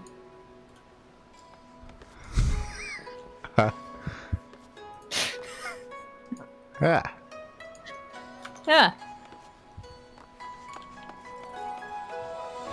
He threw his rose, okay? Threw his rose. Did he? Oh, yeah. Yes, he always does that. Okay, well, with that, we are going to be wrapping up for today. Don't hand in. Next time Why not? Next time we play, we will hand in, and then we will most likely unlock a new raid. But isn't it better if we hand in now and then we just start new quests next time? Nope. Because we won't remember what happened. Yep. All according to Keikaku. Isn't it better to do it the way it was intended? So you just finish one quest and then you start another one like a while later? I'm pretty sure they didn't intend this to last a year. Yes, but they intended there to be breaks between the quests and not in the middle of one. Yeah, we'll take a break. But yeah, with that, thanks for watching. Thank you so much for tuning in. We do appreciate it. We did progress quite a lot today, actually. You know, we were able to progress the MSQ, able to wrap up the minstrel ballads. We were able to even finally finish the lighthouse. It was fun. It's good. We did it. We did it. And then next time we play, we can unlock the next raid. I believe the final raid. I think it's every expansion is 3 raids. So there'll be one more alliance raid after this, which we can unlock. Okay. And potentially do as well. Eventually. I mean, we got really good QA today. Right. We could. Easy. Okay, with that.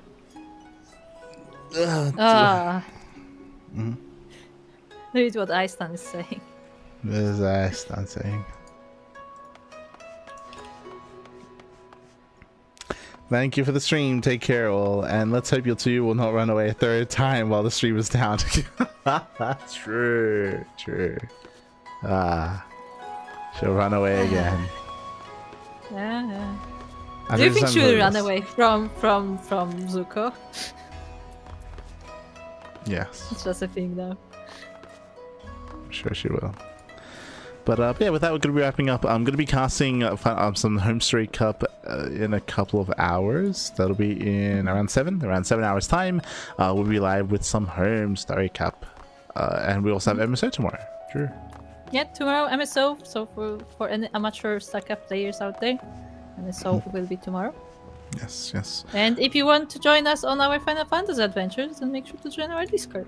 Yeah, it's slow going, but you know we're making progress. Our next Final Fantasy stream should be on Tuesday, the 24th of February, I believe. Potentially before that as well. We'll keep you guys notified. If we still don't get the replays for Wardy's cast and Wardy's tournament, then we might have Monday free as well. Maybe. Yeah, let's see. We'll see. Otherwise, thank you so much for watching. Giga tired. Gonna get some rest. Gonna spend some time with the bunnies. And we'll see you guys next time. Yeah. See you then. Bye. Bye.